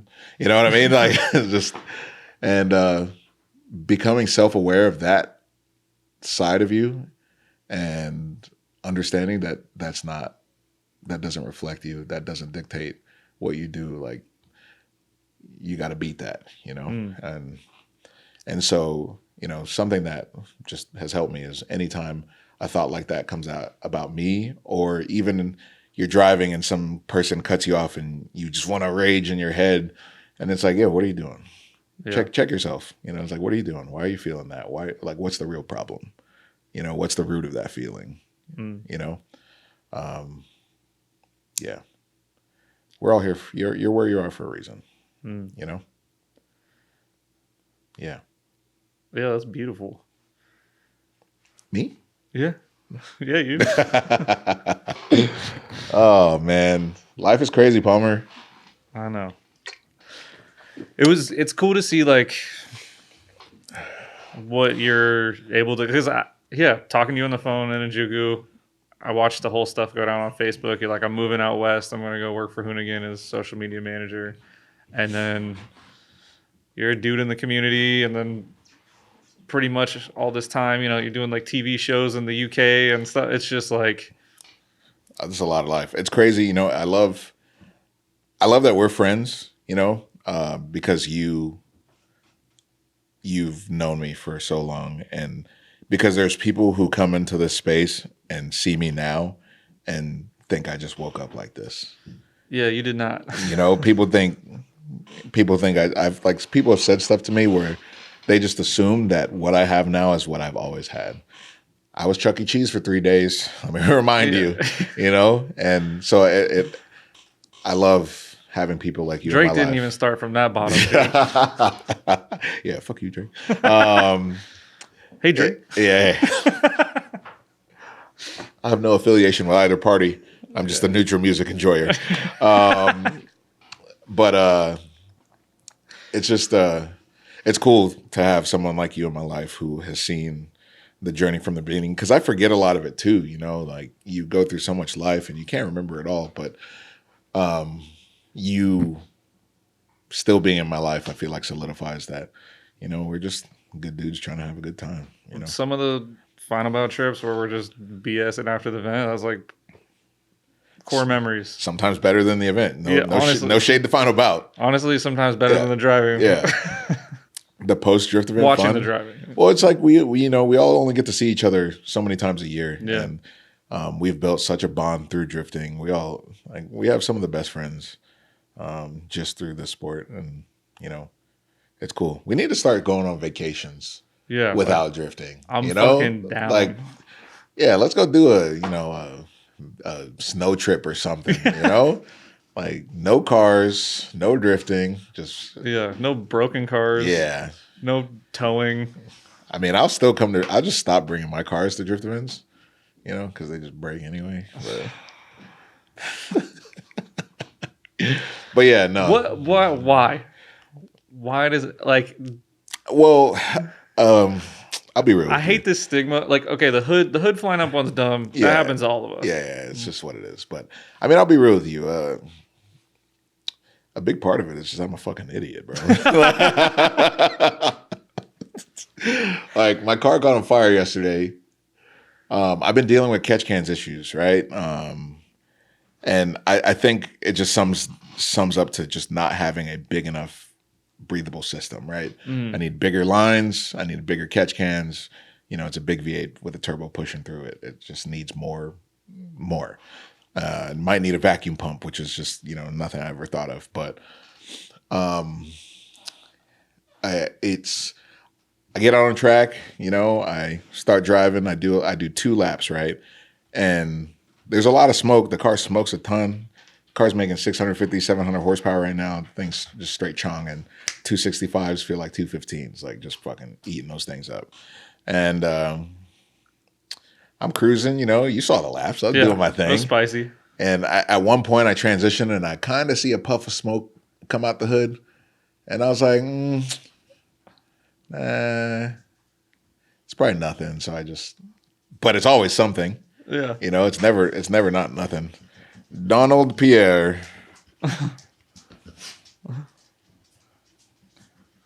All right.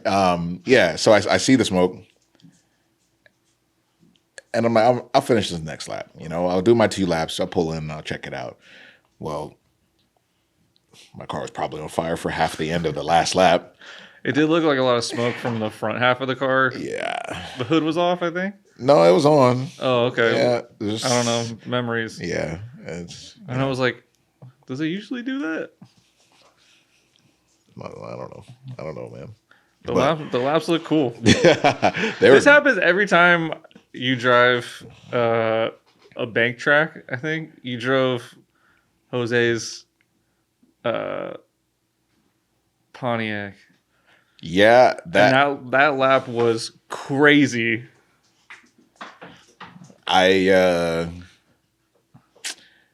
He told me, Jose said word for word, you cannot break my car. He said, you're like, all right, bet. No. I was like, you don't know me.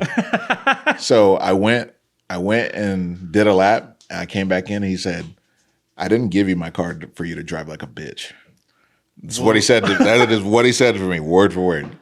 And that's when I said, say less. And I fucking... That lap was wild. Dude, that car is really cool, man. Okay. GTOs are really cool. That car has so much potential, and the raw power output is just, it's fun. That car is really fun. Sounds great, too. And unfortunately, I was able to find a weak point. Yeah. And, you know, I love Jose. I appreciate him. He didn't have to do that. I wore his hat in the heist video. That's cool. Yeah, just, you know, just to kind of show love. He wouldn't let me buy a transmission for him. He's just like, no. Yeah, he's a super nice dude. Yeah, I mean, you know, and rightfully so. He told me I was a bitch. So he got what he deserved. I'm just kidding. I love you. I owe him. He's going to drive some of my stuff too. We're going to get him out here. But yeah, a lot of it is just me being an idiot. I saw the smoke and I was like, let me just finish this lap and then I'll check it out after. I got back into the pit. I get off the track and the smoke starts turning black and I'm like, oh, my car is on fire. So I'm trying to pull in. Somebody's there because, like, sure, I could get out and extinguish it there, but it's like there's all these people. I'm like, let me just get to my pit and I'll put it out in my pit, you know? But there's someone just sitting in the middle of the line. So I'm just revving I'm just revving my engine, like, get out of the way. And everyone's just like, yeah. Someone's like, dude, why were you two-stepping? I was trying to tell you your car's on fire. I was like, to get you out of the way, you know? And yeah, we put the fire out. And it's just, again, just stupid things, you know? I tried to do it right, but I guess I just miscalculated. And then so Final Bout, was it last year with Bai and Takatori? Yeah. Yeah, so last year, Final Bout, I had my GS300. I broke 2 axles. I broke an axle. We changed it. I broke the other axle, and then I changed that one, something like that, right? And Bai came up to me, basically called me stupid. Like if I had a translator, I'm sure he would have just said, "You're stupid," and basically told me to slip the clutch, stop dumping it. And that changed my driving. Yeah. Yeah, my drivetrains have been super happy ever since then. And it actually, I feel like the cars are faster when you're slipping the clutch instead of just raw, like just spiking the wheel speed. Just the grip, I guess the way it works. So that's been cool. But I've broken a lot of stuff simply, purely because I'm an idiot. Like, I like driving hard. I like doing dumb shit. I love dumping the clutch. I love flooring it. And like, that'll never change. But as I'm aging and, more and more of my friends are less willing to help me fix my cars, I gotta make the adjustment and stop breaking my stuff, Yeah, you got the old school Japanese wisdom from the Yeah. D1 driver. He's like, "You're doing it wrong." And Yeah. you're like, "Okay, I'll listen to you." I was like, God damn it. All right. But hey, Simba still hasn't listened. He broke a transmission last night. Yes, he did. Yeah, suck it, Simba. He was like, "Please tell them that we're driving slow because I broke third." I did not. He texted me. He's like, "Tell them we're broke and we're trying to save tires." I didn't go easy on him at all. Yeah, that's funny. But yeah, I've broken a lot of stuff just because I don't know, man. Just the raw style of driving like an idiot is super fun. Yeah, because when it works, It's so cool. It's so cool. And I spent a lot of years doing it. It's my philosophy has always been, because I don't know if you remember the early days of Twerkstein and just going turbo. All the videos of me blasting off the downhill at Horse Thief, blasting off track at AVS, and like my philosophy always is like, I'm gonna keep doing this until I stop doing it. You know what I mean? Like, so that I learn how to put the car on the edge all the time. And I feel like I've got it reeled in. I feel like I'm in a pretty solid place right now with it. So it just all really depends on what you want out of driving. Drifting is one of the easiest things anyone can do, in my opinion. I think drifting is super easy. Drifting is hard when you make it hard. When you're pushing the limits, when you're trying to do stuff other people aren't doing, that's when drifting is hard. I think you could teach someone how to drift in a day as long as they can comprehend the basics of a car in all reality. But can that person do what you do on the highest level is where drifting is hard, And it's like, there's drifting, and then there's like animal style drifting, and then there's like formula drifting, right? So drifting is relatively easy. Animal style drifting, door to door, rubbing paint, and obviously not just animal style does it, but I'm just using them as an example. Don't come for me. I'm not glazing. And that's difficult on a whole nother level. Like being able to charge in and just touch someone's door and then sit there around the track is a very difficult thing to do. And then like formula drift needs to be respected. Like it needs to be respected because nobody that's not there are people, Julian Jacobs, Ryan Cotto, like those guys are, transcending drivers, in my opinion. They can take it to the next level at pretty much any moment. Hey, buddy. Formula drift driving, coming off of the bank at Irwindale, fourth gear, downhill, full lock at 80 mile an hour, barreling towards a wall, transitioning, and then putting the back of your car on that wall at speed, flooring it, and riding that wall for, 70 feet? Yeah, something more, like that. Yeah, 100 feet. Like that's a whole nother level of drifting, And so it has to be respected. And so drifting is as hard as you want it to be. And I don't know where I'm going with this, but guys, if you want to buy parts, if you want Origin Aero, if you want wheels, if you want coilovers, if you want diffs, head on over to CoreWorks. If you want a car built, if you want to have a good time, if you want to spend money with people who love drifting and are just good dudes, CoreWorks is your spot. Head on over there, have them build you a car, Build your own car with parts you got from them. Tell them I sent you. And if you want a discount on the CoreWorks parts, they make sick engine bay dress-up parts. I got their valve cover, like aluminum pinstripey boy. Shit's sick. Get yourself one. Use code GoodestBoy, GODESTBOY at checkout. Get you a discount on that. It's a pretty hefty discount if you want to go see what it'll give you. And they got merch. If you want to support them, that's a good way to do it. It's a good way to support anybody, honestly. So CoreWorks, good people out in Georgia, just supporting the community. So go support them. Drifting sucks.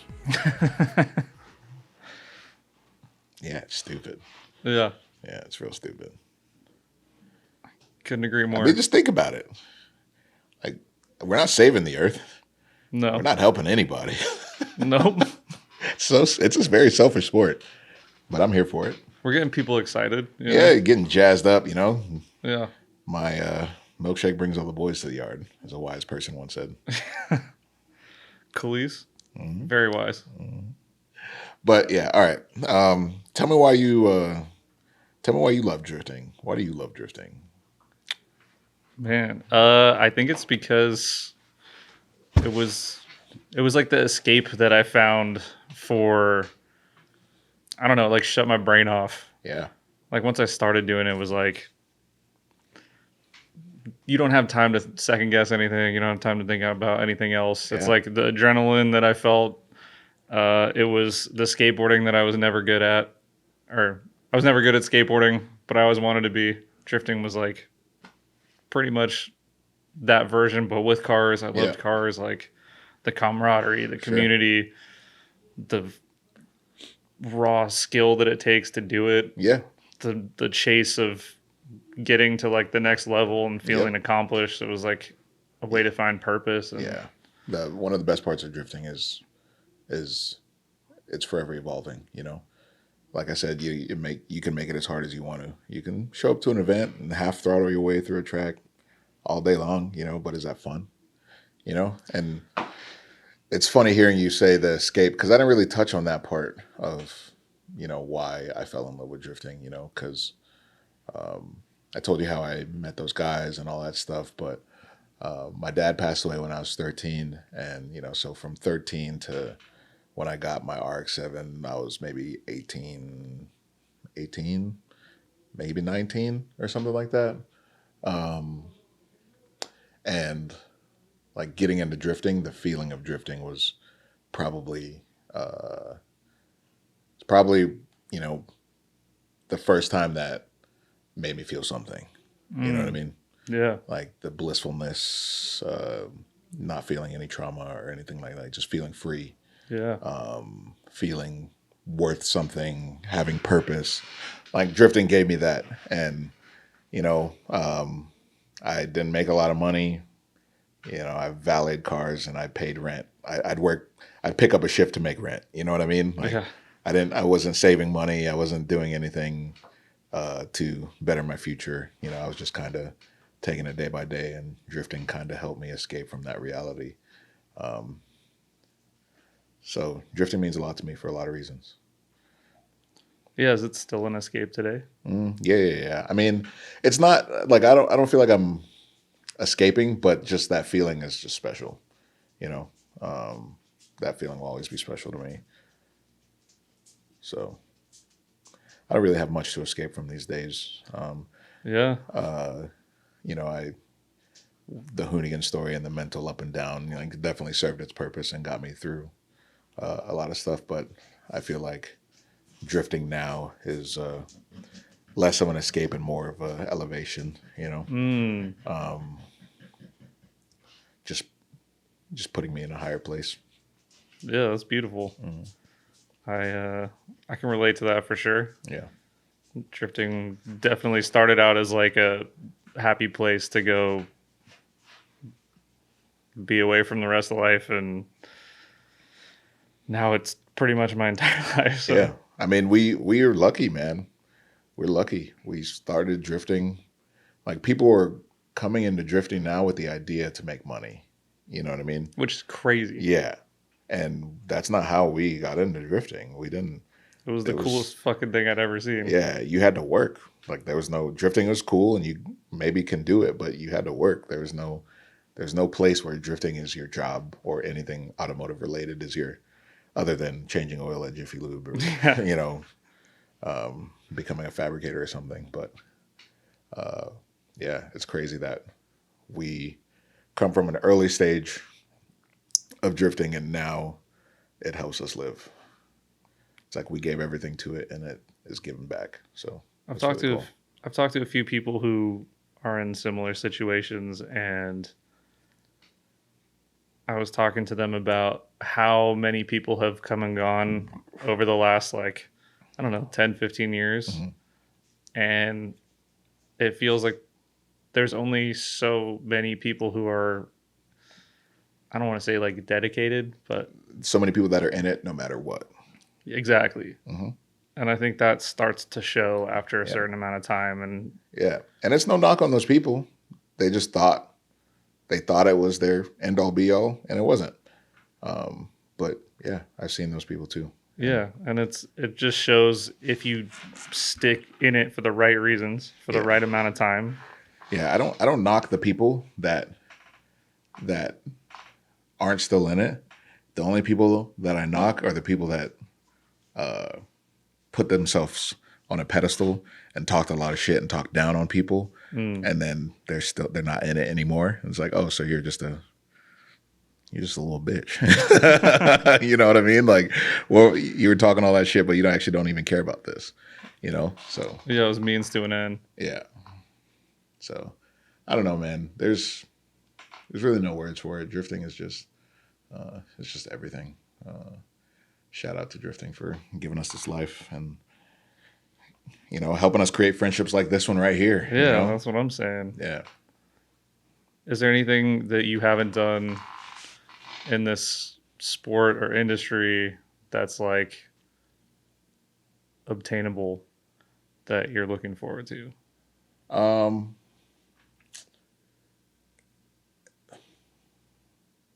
do I put this? I want to be the fucking best. It'd be sick to be the best. It's not gonna happen. You got Chelsea Denova, you got James Dean, you got the Von Gittens and stuff. But I'd love to just go blow for blow with those guys. It'd be sick to someday be in a position to line up with one of them and have the judges not sure who wins. Fuck yeah. It'd be sick, Fuck yeah. Yeah. So I'm gonna try to build an upper echelon car next year. Yes. And just push for more. I don't know where I stack up. I think there's always room for growth as long as you put your mind to it. And so I'm gonna just push for more. I want to push for more. I love what we do. I love Final Bout. I love going to grid life and having fun, and that'll never change. But I also love the thrill of competition and beating your friends who are really good at what they do, so there's nothing better than that. Yeah. I can tell you from experience. Yeah. So I got a little taste of competition with clutch kickers and then Juke Racing R32 Skyline, and that was really fun. It was really fun. And I think it's okay to love all forms of drifting. I love the challenge, the aspect of it, of not only challenging the person next to you, but challenging yourself. Mm. Like when I started clutch kickers and then Juke Racing Skyline, driving a car on that level with that power and, the suspension setup, dog box, quick change, real deal car, but also right-hand drive. And it was at OSW all banked.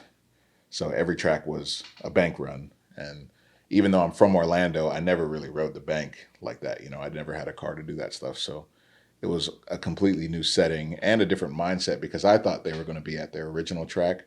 Yeah. So that's where my mind was. I was like, oh yeah, we're good. I'm gonna fuck them up. Yeah, and then we ended up at the bank and I was like, shit. What? This was a mistake. And it was a huge learning curve and very humbling. And I'm sorry, I said OSW, but it was actually at Freedom Factory. Mm-hmm. Yeah, it was scary. Now imagine, someone's like, okay, we want you to drive this car in this series. It'd be fun. And then like you total a car. You know what I mean? Like I didn't want to do that. So I was actually really a shell of myself, if you will, because I didn't want to push the limits and overdo something and destroy some car. You know, I wanted to. So I went the other way. I went soft and slowly but surely like turned it up. And so I'd love to do another season in that car. I feel really good in that car now. Yeah, that entry, I don't know what track it was, but I think it was like one of the grid lives where you just like absolutely hucked it in fourth. Yeah. Sick. Yeah, I'm really into that car. And Juker, if you're watching this, sell it to me, please. I will trade you 3 years of marketing. I'll trade you 3 years of marketing for that car. Thank you. Thank you very much. That sounds like a good deal. Good deal. It's a great deal. Yeah. Yeah. It's worked before. You know? I'm just saying. I think that'd be an amazing next step. Yeah, you know, so Twerk Stallion was never meant to. I didn't know what it was supposed to be. You know, it was just I wanted to. So you're just building a wild fucking car to go do shit in.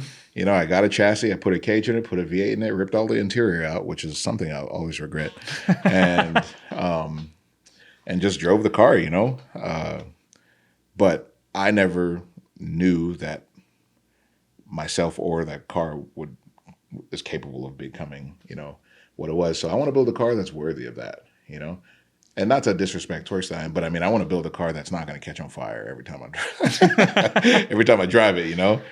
It's like I got people telling me, oh, I love the Twerk Stallion so much, and I'm just like, you sure about that? You sure about that?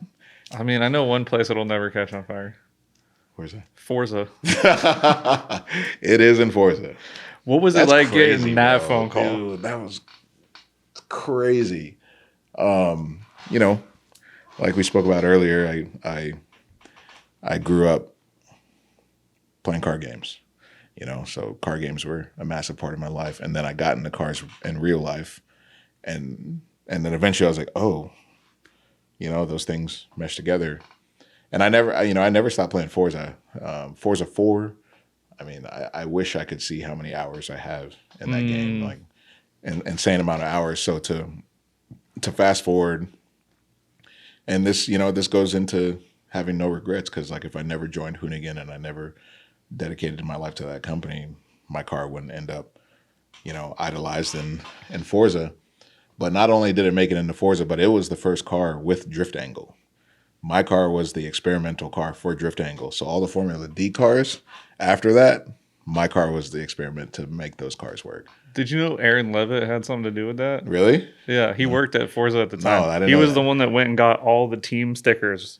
He went and got all the graphics from all the different stickers you had on your dash. He hit up Julian before he was on Animal Style. That's amazing. Yeah. I had no idea. Yeah. And he was like, you guys need to fucking put angle on these cars. Like, they don't drift right. That's so cool. Shout out Sideways Hatch. Yeah. But yeah, it was an insane moment for me, man. I went from playing Forza and, you know, building all kinds of cars to literally only turning on the game to drive my car in it. I didn't, after my car came out in the game, I did not drive a single other car. Why would you drive anything else? Yeah. So spent many hours live on Twitch doing backies in a 4-rotor RX-7 Twerk Stallion. Just, you know, I built the future dream car, which I'm hoping to build next year. So that'll be really cool. Yeah. Can you imagine? 4 rotors, FC, wild body kit. I saw the sneak peek. They're not ready for that. They're not ready. Ah, man. Yeah. It's going to be cool. I mean, dude, I have like a keys steering wheel because of Gran Turismo. Yeah. Because the like R34 like fucking car on in-car had the keys wheel. And when I saw this, I was like, you can buy those? This is real? Like, think about all the people that you've inspired that maybe didn't know what drifting was and just picked up Forza and they're like, oh, this is DLC. Oh, that's cool. And then deep dove into this sub genre of drifting, and they're like, that's not an FD car. What is this? Yeah. It's really cool, man. It happens so much that people tell me that I'm the reason they drift cars. And that's just like such a cool feeling and gives purpose to everything that I've done. Dude, you're the reason I got an RX-7. You're the reason I got a GS300. Like, that's crazy to hear. And I do it for fun, and I love sharing the fun through videos. Not really a thought process of inspiring someone to go do it too, but it's really cool that it has that effect. You're like, you just love the cars. Yeah. You love building cool shit and just bringing eyes to drifting, man. Yeah. Like, I don't have to make videos. It's fun to make videos, and it's fun to share, what we love to new people, and, hopefully lower the bar of entry and get more people excited. And if we can save someone from building a helmet 350Z, like, cool. Hey, and no shame to those guys. They're driving their asses off, but I just love pretty cars, man. Yeah, we're fucking surrounded by them in here. I love pretty cars, dude. At a certain point, I start to feel a little stupid just because painting cars is expensive. But I feel like I've also found the balance where I'm not having to repaint everything every year, You can get a good 2-3 years out of it before you got to touch it up. So, paint your cars, please. That's just cool. It does change everything. Yeah. Can you tell that to T-Pain? Hey, man. Does he do raps? Yeah. Paint your cars, bro. I don't know. I don't know him like you do. Just beat his ass, brother. I'll just send my car out here, change his mind, Yeah, right? If you want to do a wild livery, like, yeah. you can paint it first. We'll get him. We're chipping away. Yeah. Now that we got Factory 83 Ian, he's our creative director, internal designer here at Nappy Boy now. So sick. Yeah, so we're chipping. I'm working on it. Like, you need a little metallic in your life. Yeah, So Ian did Pickle Rick. So current Pickle Rick, and you know Ian. That's not something he would ever do, right? Mm-hmm. Like, but I called him and I was like, "Look, man, I know you don't probably want to do this, but I need you. Because if somebody else does it, exactly. Yeah. It's like I can't trust anyone else to do this. I need you to do this. I need you to make Pickle Rick look like a cool drift car." And I feel like he did a great job. Yeah. That's a wild task. Yeah. How do you make a cartoon pickle drift car? Yeah. I say that out loud again. How do you make a cartoon pickle drift car? Ian figured it out. Ian figured it out, man. He did a great job. I love that dude. I'm excited to have him on board. And it's cool to be in this position now as an owner and stuff where you can give your friends opportunities. Yeah. Like I've worked with Ian for years on a lot of stuff and always try to find a way. Like, he's such a brilliant guy, creative, hell of a designer. And, we all kind of fall into this, the mental thing. You got to convince yourself that you're him. You know what I mean? And and I've always tried to work with my boy and get him out the mud. And so I'm super stoked to have him on board and have him loving his job and loving what he's doing. And getting to make stuff for T-Pain is cool. Yeah. No matter what way you look at it. So stoked to have him on board. Did he do the Spamborghini? He did. Spamborghini is crazy.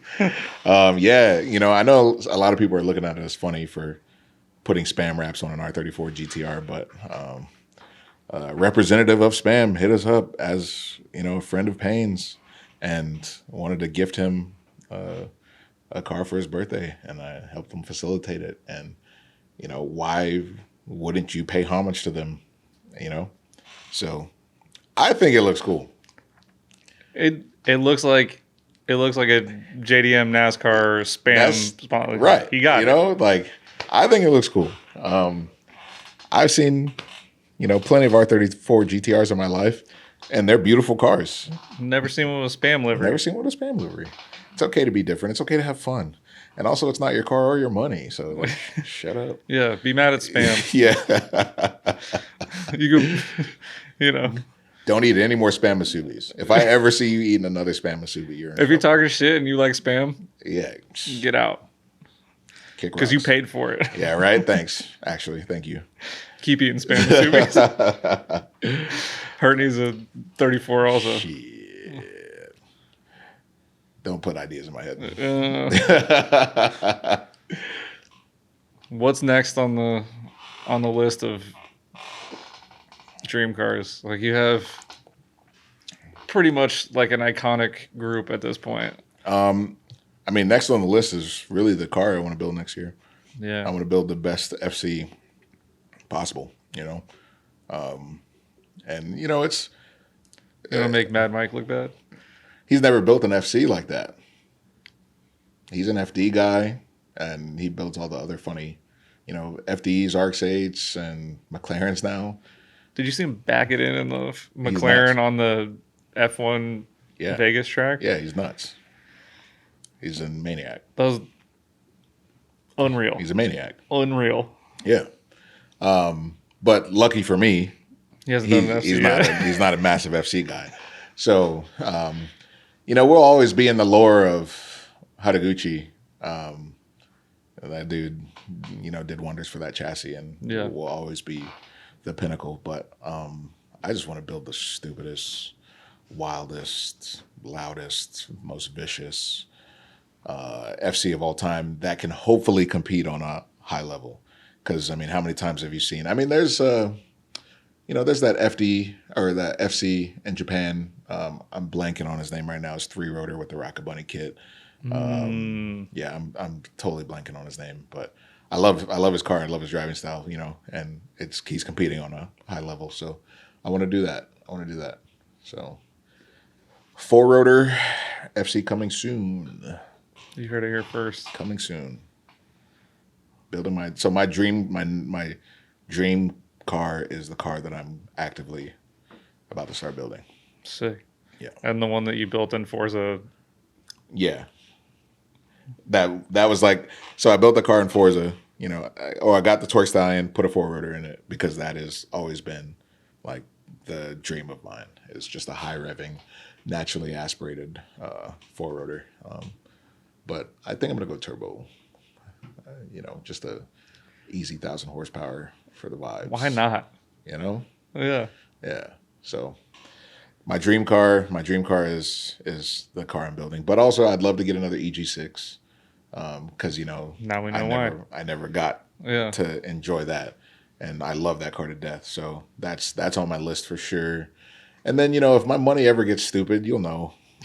You know, if I got a Mark IV, you know, Supra, just like some dumb cars. But I don't know. My money, if you ever see me buying a Ferrari or a Lamborghini, then that is your sign that I stole somebody's Bitcoin. Like, you know, I somehow got into some stupid money. But I honestly, like, I've never admired those cars. Me either. Like that. I've never been a Ferrari guy, a Porsche guy, or anything like that. And I'm sure a part of it is the money gap, you know, like understanding that I don't yearn after things that are just Feel unavailable. unattainable. Yeah. You know, so, I mean, despite knowing that they're probably amazing driving machines, but it's just never something that's appealed to me. Well, also when you're able to create such a like iconic vehicle with your own creativity, Yeah. why the fuck would you go buy something somebody else made? Yeah. Yeah. I mean, yeah, it's fun being able to express yourself through your cars. And obviously that's a little harder with those cars too. I mean, I think Ferrari gets mad at you or something if you do stuff. Like you in their lowered cars, it? But yeah, right. Fuck you. But is, you know, one of the craziest things for me is like being at Hoonigan, building the Torque Stallion, and like getting people to recognize it as it's parked next to Brian Scotto's RWB 911. And they're more hyped. Yeah, well, you know, there's something for everyone, Yeah. for sure. But there are people who definitely love that car, and vice versa, right? But I mean, that's a $150,000 plus car, my RX-7. Yeah. I traded a $1,200 car for it, put a $2,000 body kit on it, and then painted it. You know what I mean? Like it's cool that I was able to give that car lore and stand next to something like that. You know, so I love being able to express. If you didn't neutral drop and break the diff on the P71, would you have ended up with Torque Stallion? Good question. I mean, I think I probably would have, because I think I would have tried to sell that car Regardless. one way or another. Yeah. Yeah. But I think timing helped there for sure. Yeah. So shout out to my idiocracy. I was trying to lead you into like breaking shit, like those. Oh yeah, stuff, right? I mean, breaking shit made me, man. I've been breaking shit isn't new. Like I wish we could just do like ring a friend, you know, and just like, hey, remember that time? And that's all you have to say. And then they'll just finish the story. You can if you want. You want me to call AK? Yeah, AK could tell you some stories, man. He did. I went to and I told you I was in Orlando. I was like, oh, I want to check out Njuku, and you're like, yeah, go see AK. I sat with him for like 2 hours, and he told me some Palmer stories that I cannot repeat. Palmer came back from hanging out with one of my oldest friends, and he came to me and he said, so when did you turn into a little bitch? That's what Palmer said to me, almost word for word. Pretty much. After my friend told him stories of younger me. I'm just mature now. You're mature. Yeah. You got family. You're a good dude. Just, you know? Cool cars. Just mature now. You're the president of a company, you know? That'll never change me.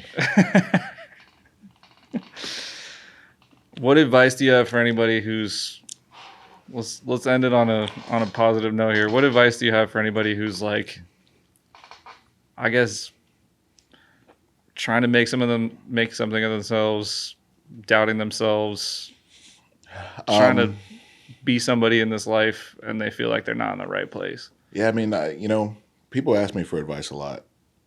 Like, what should I do? How should I do? And my advice is, it always just comes to the same thing. Is just take your time. Just take your time. It's not going anywhere. Make a goal. And like, it has to be a real goal. Something that you truly feel in your heart, something that you really love. Because once you set that goal and your work, it might take you 1 year, it might take you 5 years, but you'll get there one way or another.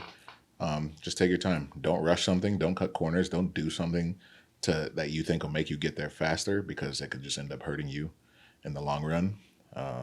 Just take your time. Trust the process. Be a good person.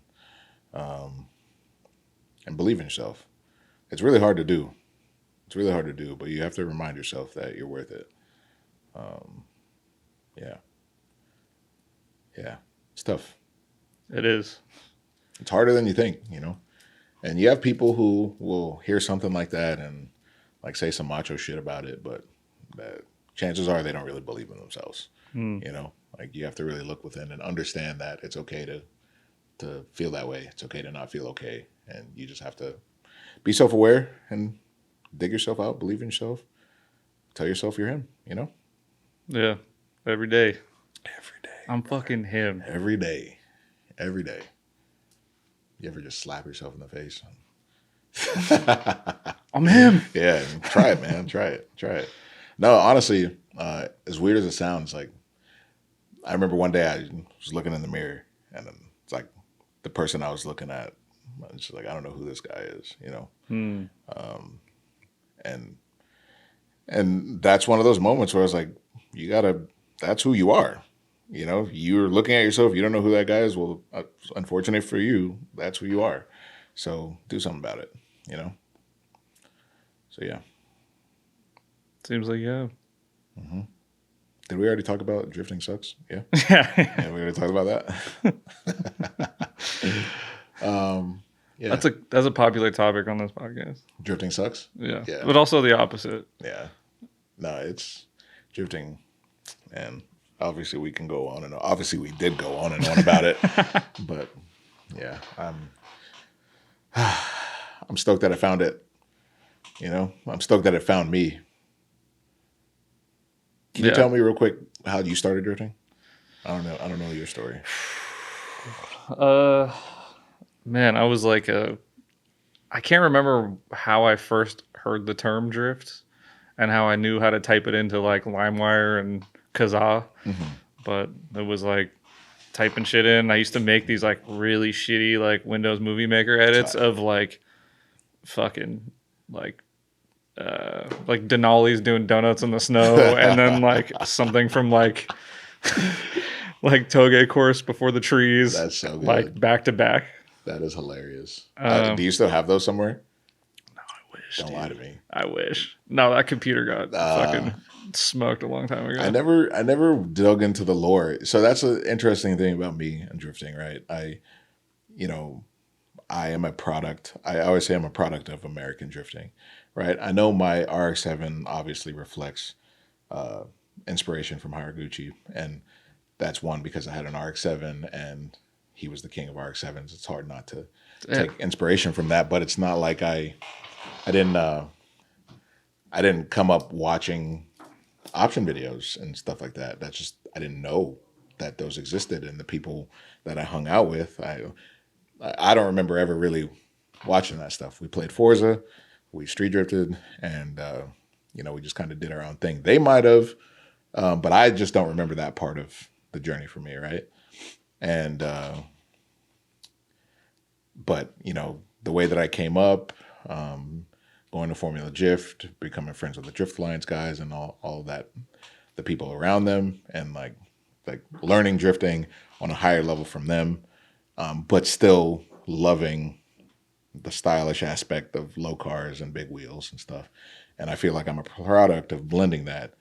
I've always ran 265s and big tires, but my cars always have been low as well. You know what I mean? So I feel like I've always loved blending those two things. I feel like that's why you're an easy ambassador for the sport, is because you understand all the sides of it, and you kind of blend them all together in your own personal style. Yeah, I never could fathom somebody saying, "Oh man, that car sucks at Formula Drift. That 1,000 horsepower 295 dog box quick change, perfectly crafted drift machine sucks." Come on, brother. You don't want to drive that thing? I think we all want to drive. If someone's like, "You want to drive it?" Yeah, like as a driver, you're telling me that thing sucks? Get out of here. Get out of here, And it's like, that's where I get in a fight with people is like, I don't care if your idea of drifting is 200 horsepower, 200 horsepower, small tire, whatever. Like, it's fun. Drifting is fun. But you can't sit there with that and tell me that you don't think this would be fun. You know what I mean? Yeah, that's insane. Yeah, it's nuts to me. So, I don't know. I definitely, and this is probably where I get a little spacey too, but I'd rather drive 1,000 horsepower this versus 200 horsepower that. Like, that's just my take on it. Hot take. None of those people have driven 1,000 horsepower cars. I haven't either. Yeah, I have. But, dude, I'd love going fast. Going fast is sick. It is. Yeah. And I think it just boils down to not experiencing it. It's like, you don't need that to drift. You don't need that to experience drifting. And I'm all for that. Love what you love. But me personally, man, I love going fast. Low cars, fast cars. Same thing. It's funny hearing you talk about editing, old option videos. See, I never got into that, but I used to make like Dragon Ball Z Linkin Park AMVs, No, you did not. Oh, hell yeah, Do you have those? I wish. I wish I had my shitty fucking drift edits. You don't know how much power it's taken me not to go ahead and download the entire Goku versus Majin Vegeta fight and put it to in the end. Now that I edit videos on a higher level than I did back then, like, it's taken everything for me to not fall into that hole because I'm scared that there's no coming back. Like, I'm terrified that there's no coming back. Can you just promise us you will? All right, I'll do that for you. I got you. Just fucking I do got it. Do you. it on stream or something. I will. I'll do it. I fucking love Linkin Park. Me too, man. Again, like not to talk about death, but I'm pretty sure I used Linkin Park in one of my shitty drift edits. dude, Linkin Park is the shit. I'm pretty sure Hybrid Theory came out a little bit after my dad passed away, and that album had a lot of feelings that I had. I wore that motherfucker out, dude. Yeah, bro. And I recently, I go through waves where just something will make me listen to it, and then I'll just listen to all their albums over and over. But yeah, a lot of feelings. That's fucking crazy. I'd do the same thing. And that's not just like, me too, man. Yeah. Palmer's glazing. I'm glazing. I don't know what the fuck that means, but all the young kids say it. What does it mean? What's glazing? Like you're a donut, right? And you're Yeah, got it.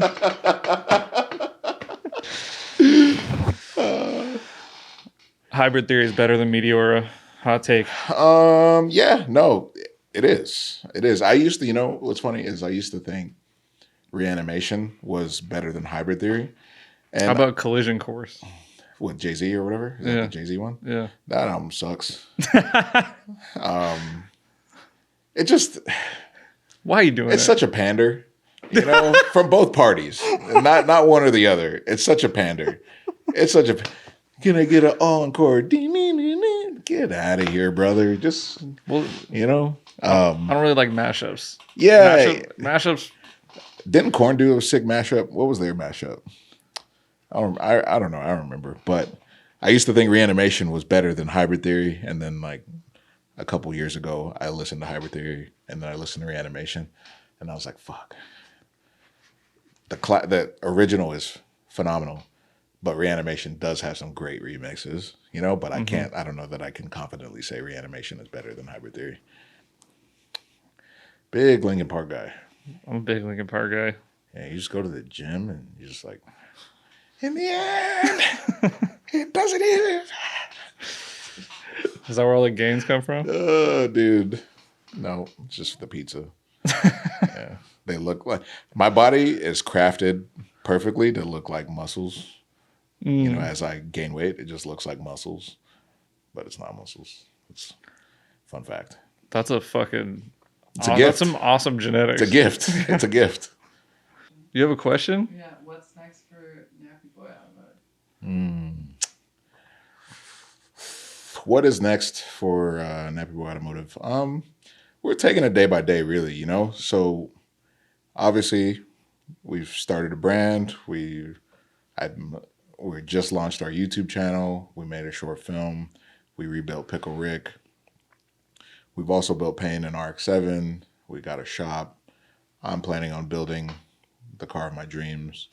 I think really this company is just to share our love for automotive and hopefully to continue to inspire people.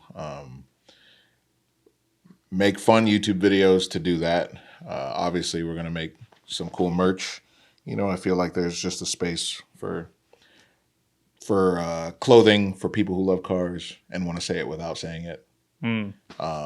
So, we're going to try to make some cool pieces of clothes. It's just in my DNA. After 10 years at Hoonigan, it's hard not to want to make YouTube videos, want to build an insane machine. So when I say this, like the Hoonicorn is the best car ever built. Like that thing is fucking insane. Seeing it in person, being around it. And I know that's hard to understand if you've never really experienced it outside of YouTube, but to really understand what went into that car, seeing it drive, seeing how and creating a video like Gymkhana with a machine like that, like a purpose-built, insane vehicle that has no purpose in reality but can decimate in every aspect is just like, it's just one of the coolest cars I've ever experienced. And I want to build that for me, you know what I mean? And so this car that I'm building it won't rival that, but it's my version of that. You know what I mean? Like it means that to me. So I want to build that for me, for Payne, and just really just an outlet for us to, spread our love for cars, do things, inspire. Make people laugh. Yeah. Make people smile. Yeah, man. It's I don't know. I don't really know how to explain it, but we're all put here for a purpose. And I feel like that's why I found myself at Hoonigan. And even though my purpose going to Hoonigan wasn't to be in front of the camera for as much as I was, it became a purpose for a reason. And now, meeting a lot of those people, and they're telling me that gave them purpose. And it's like, it's cool to inspire people to fuel our industry. And it's cool to, especially in a day where electric cars are, taking over, to potentially help further what we do for much longer. I have all these cars, and there's going to be a point where I can't drive them.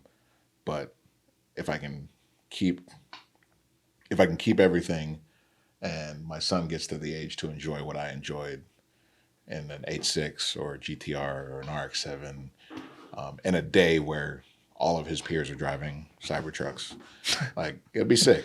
Yeah. So like, if we can further along this petrol passion, I think we did our job.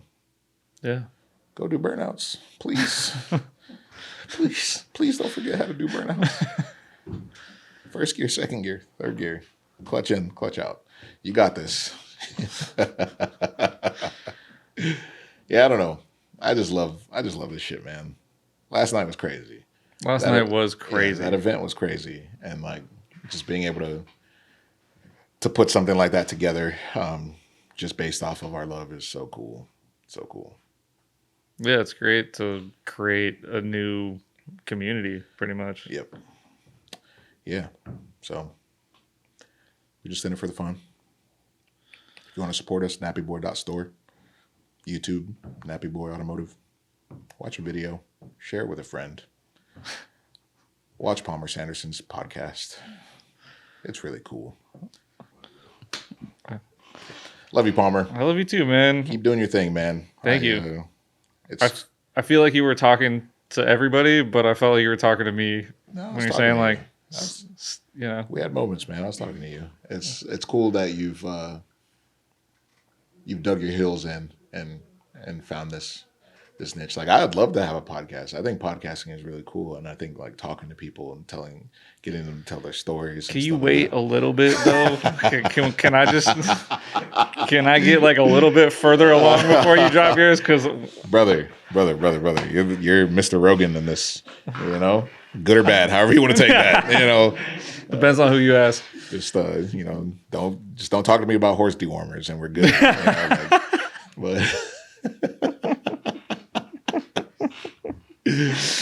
Just give me like a year. You're doing a great job, bro. Like, you're doing an absolutely killer job. I would never it's something I would love to do. It's not something I'm doing anytime soon. I think you should. Yeah, I would love to see you have a podcast. I'd love to have you on my podcast. I would listen to your podcast. Let's just talk about the same thing again. Yeah, we'll just come back and then you can ask me the same question. Actually, I'll just download this podcast and put it out, play it. Yeah. No, this is great. What you're doing is great, man. I love to see it. I'm having fun with it. I'm trying to take the stress out of it, and it's nice to hear that we're doing something for the community, keeping people entertained while they're working on cars. Yeah. That's what this is all about. You're doing the same thing that I aspire to do. Just keep the dream alive.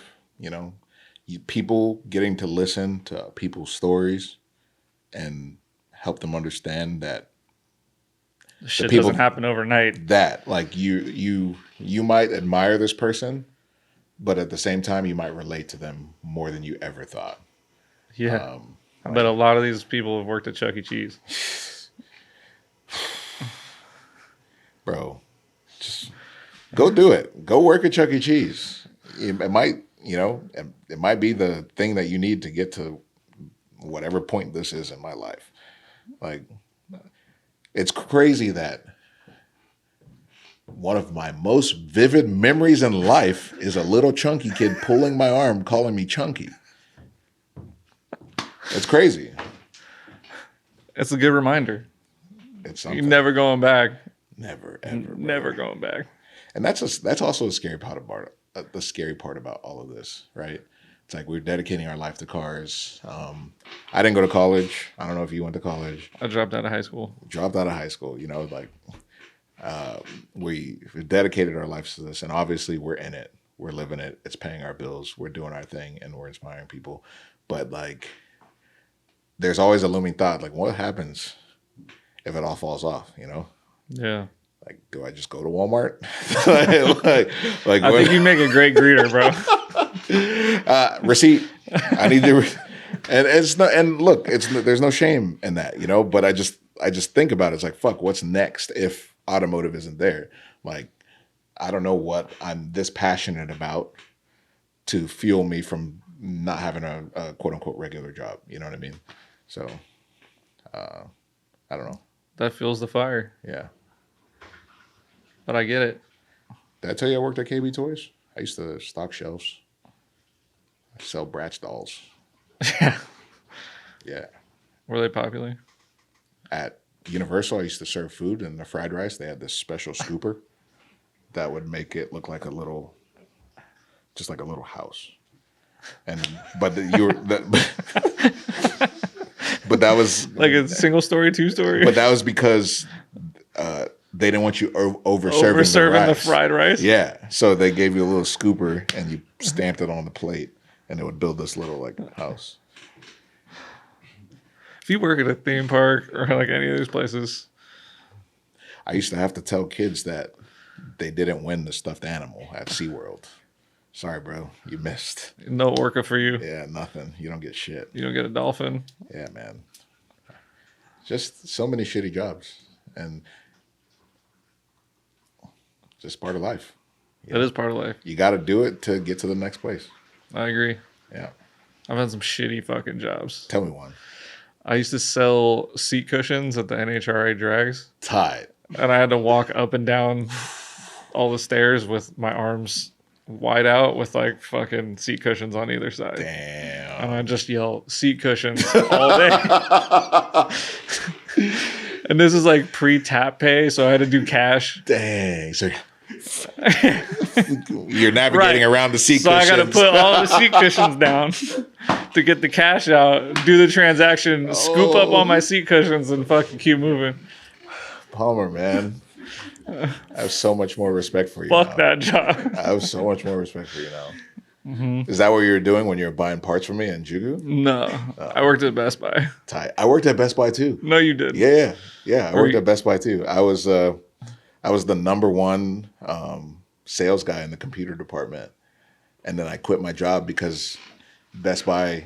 I don't know if this was just our location or if this was nationwide practice, but you know, in Orlando, there were seasons, you know, where a lot of foreigners came and to buy stuff because I don't know if the cruise ships would come in and it was just I don't know if it was cheaper or what or just yeah.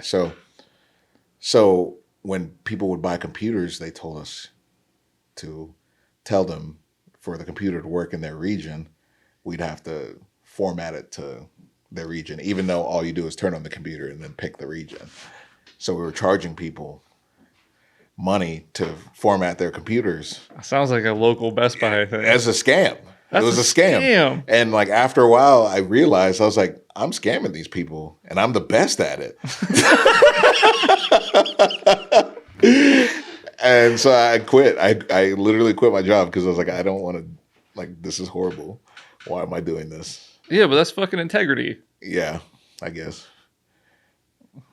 That's a beautiful thing. That's why you're like able to move on and. Or you could call it stupid for being a nice guy, letting being a nice guy fuck up the bag. You know? Sometimes you gotta let being a nice guy fuck up the bag. Nah, yeah, that was weird. Yeah, so yeah, I worked at Best Buy too. Not only are we bus stop boys, but we're Best Buy boys. Yeah, I just ate a wheel. Actually, I ate 2 wheels. What does that mean? Hitting the bus stop. Oh, yeah. Oh, thanks for. Yeah. Cool.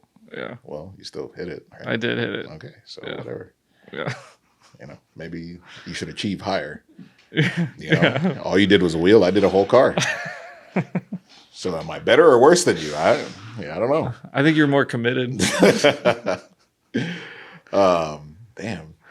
I can't remember a couple jobs. I'm like blanking on them. Did you ever have to ride the bus for school? No. Yeah, I had to ride the bus, like city bus. You never rode a city bus? Have you ever rode a city bus? Yeah, I lived in the city. Mm-hmm. Yeah. The neighborhood I lived in was pretty weird, so there was always a lot of fucking wild shit on the bus, like live chickens. And you ever seen a guy pee himself on the bus? I think so. Yeah, just like sleeping and just like. Was that on the school bus? Or No, city bus. City bus.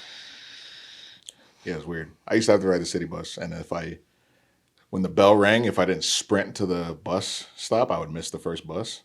And if I missed the first bus, I missed Dragon Ball Z. Yeah. And that's where you learn dedication and timing. No. You just missed the bus a lot, missed Dragon Ball Z a lot. I started downloading it. I actually found the loophole. It inspired me to find the loophole to where I could download videos off the Japanese version and watch it before everyone else. So I was, it inspired me for more. Sometime when one door closes, another door opens. That's right. Or whatever. I got a voucher, Yeah. like a meal voucher, basically. Yeah. Good times. Yeah.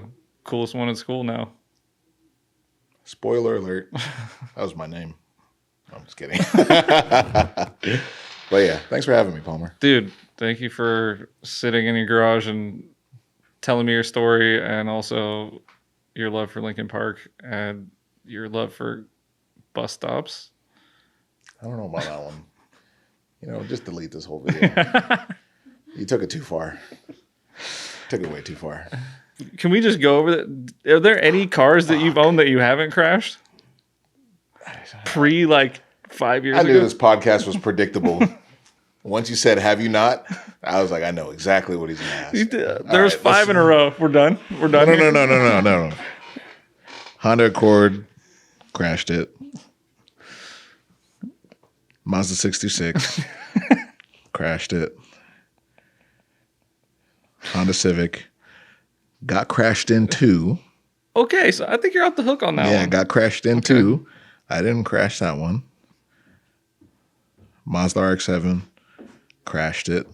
Next Mazda RX-7, didn't crash it, sold it, blew it up. Okay. Yeah, blew it up, sold it. 240, blew it up, sold it. S14, didn't blow it up, didn't crash it, sold it. Oh, now I remember how I got I bought a FD roller from one of my customers. Oh, you like dream car? No, all right, here it is. I had a first gen GS300, NAT'd it, 5-speed swapped it. Sick. Caught on fire immediately.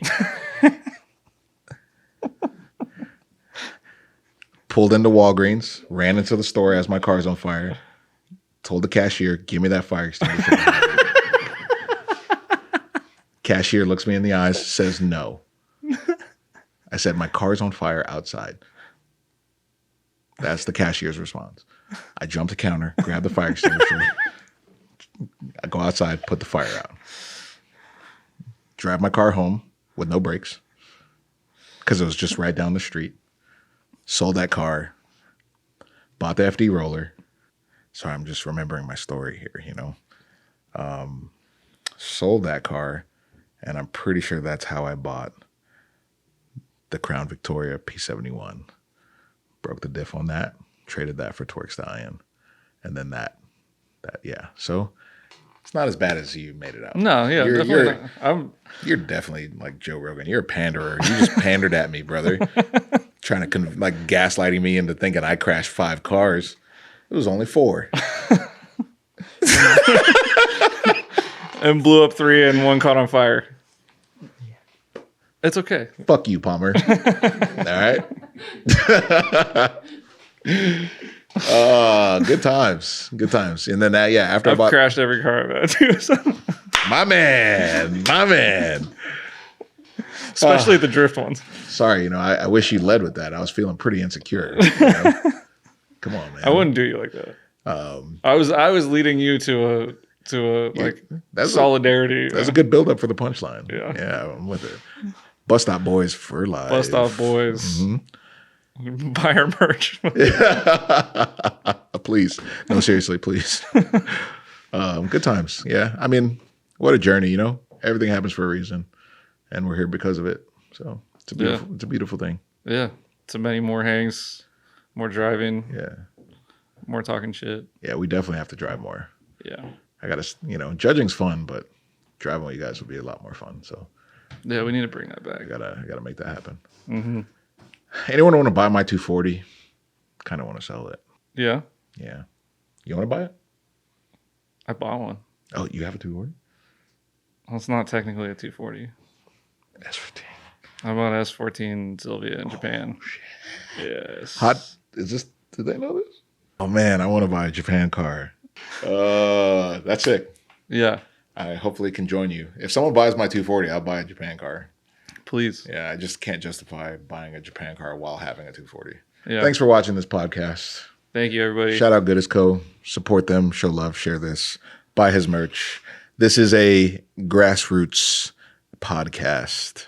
Very. Give him money.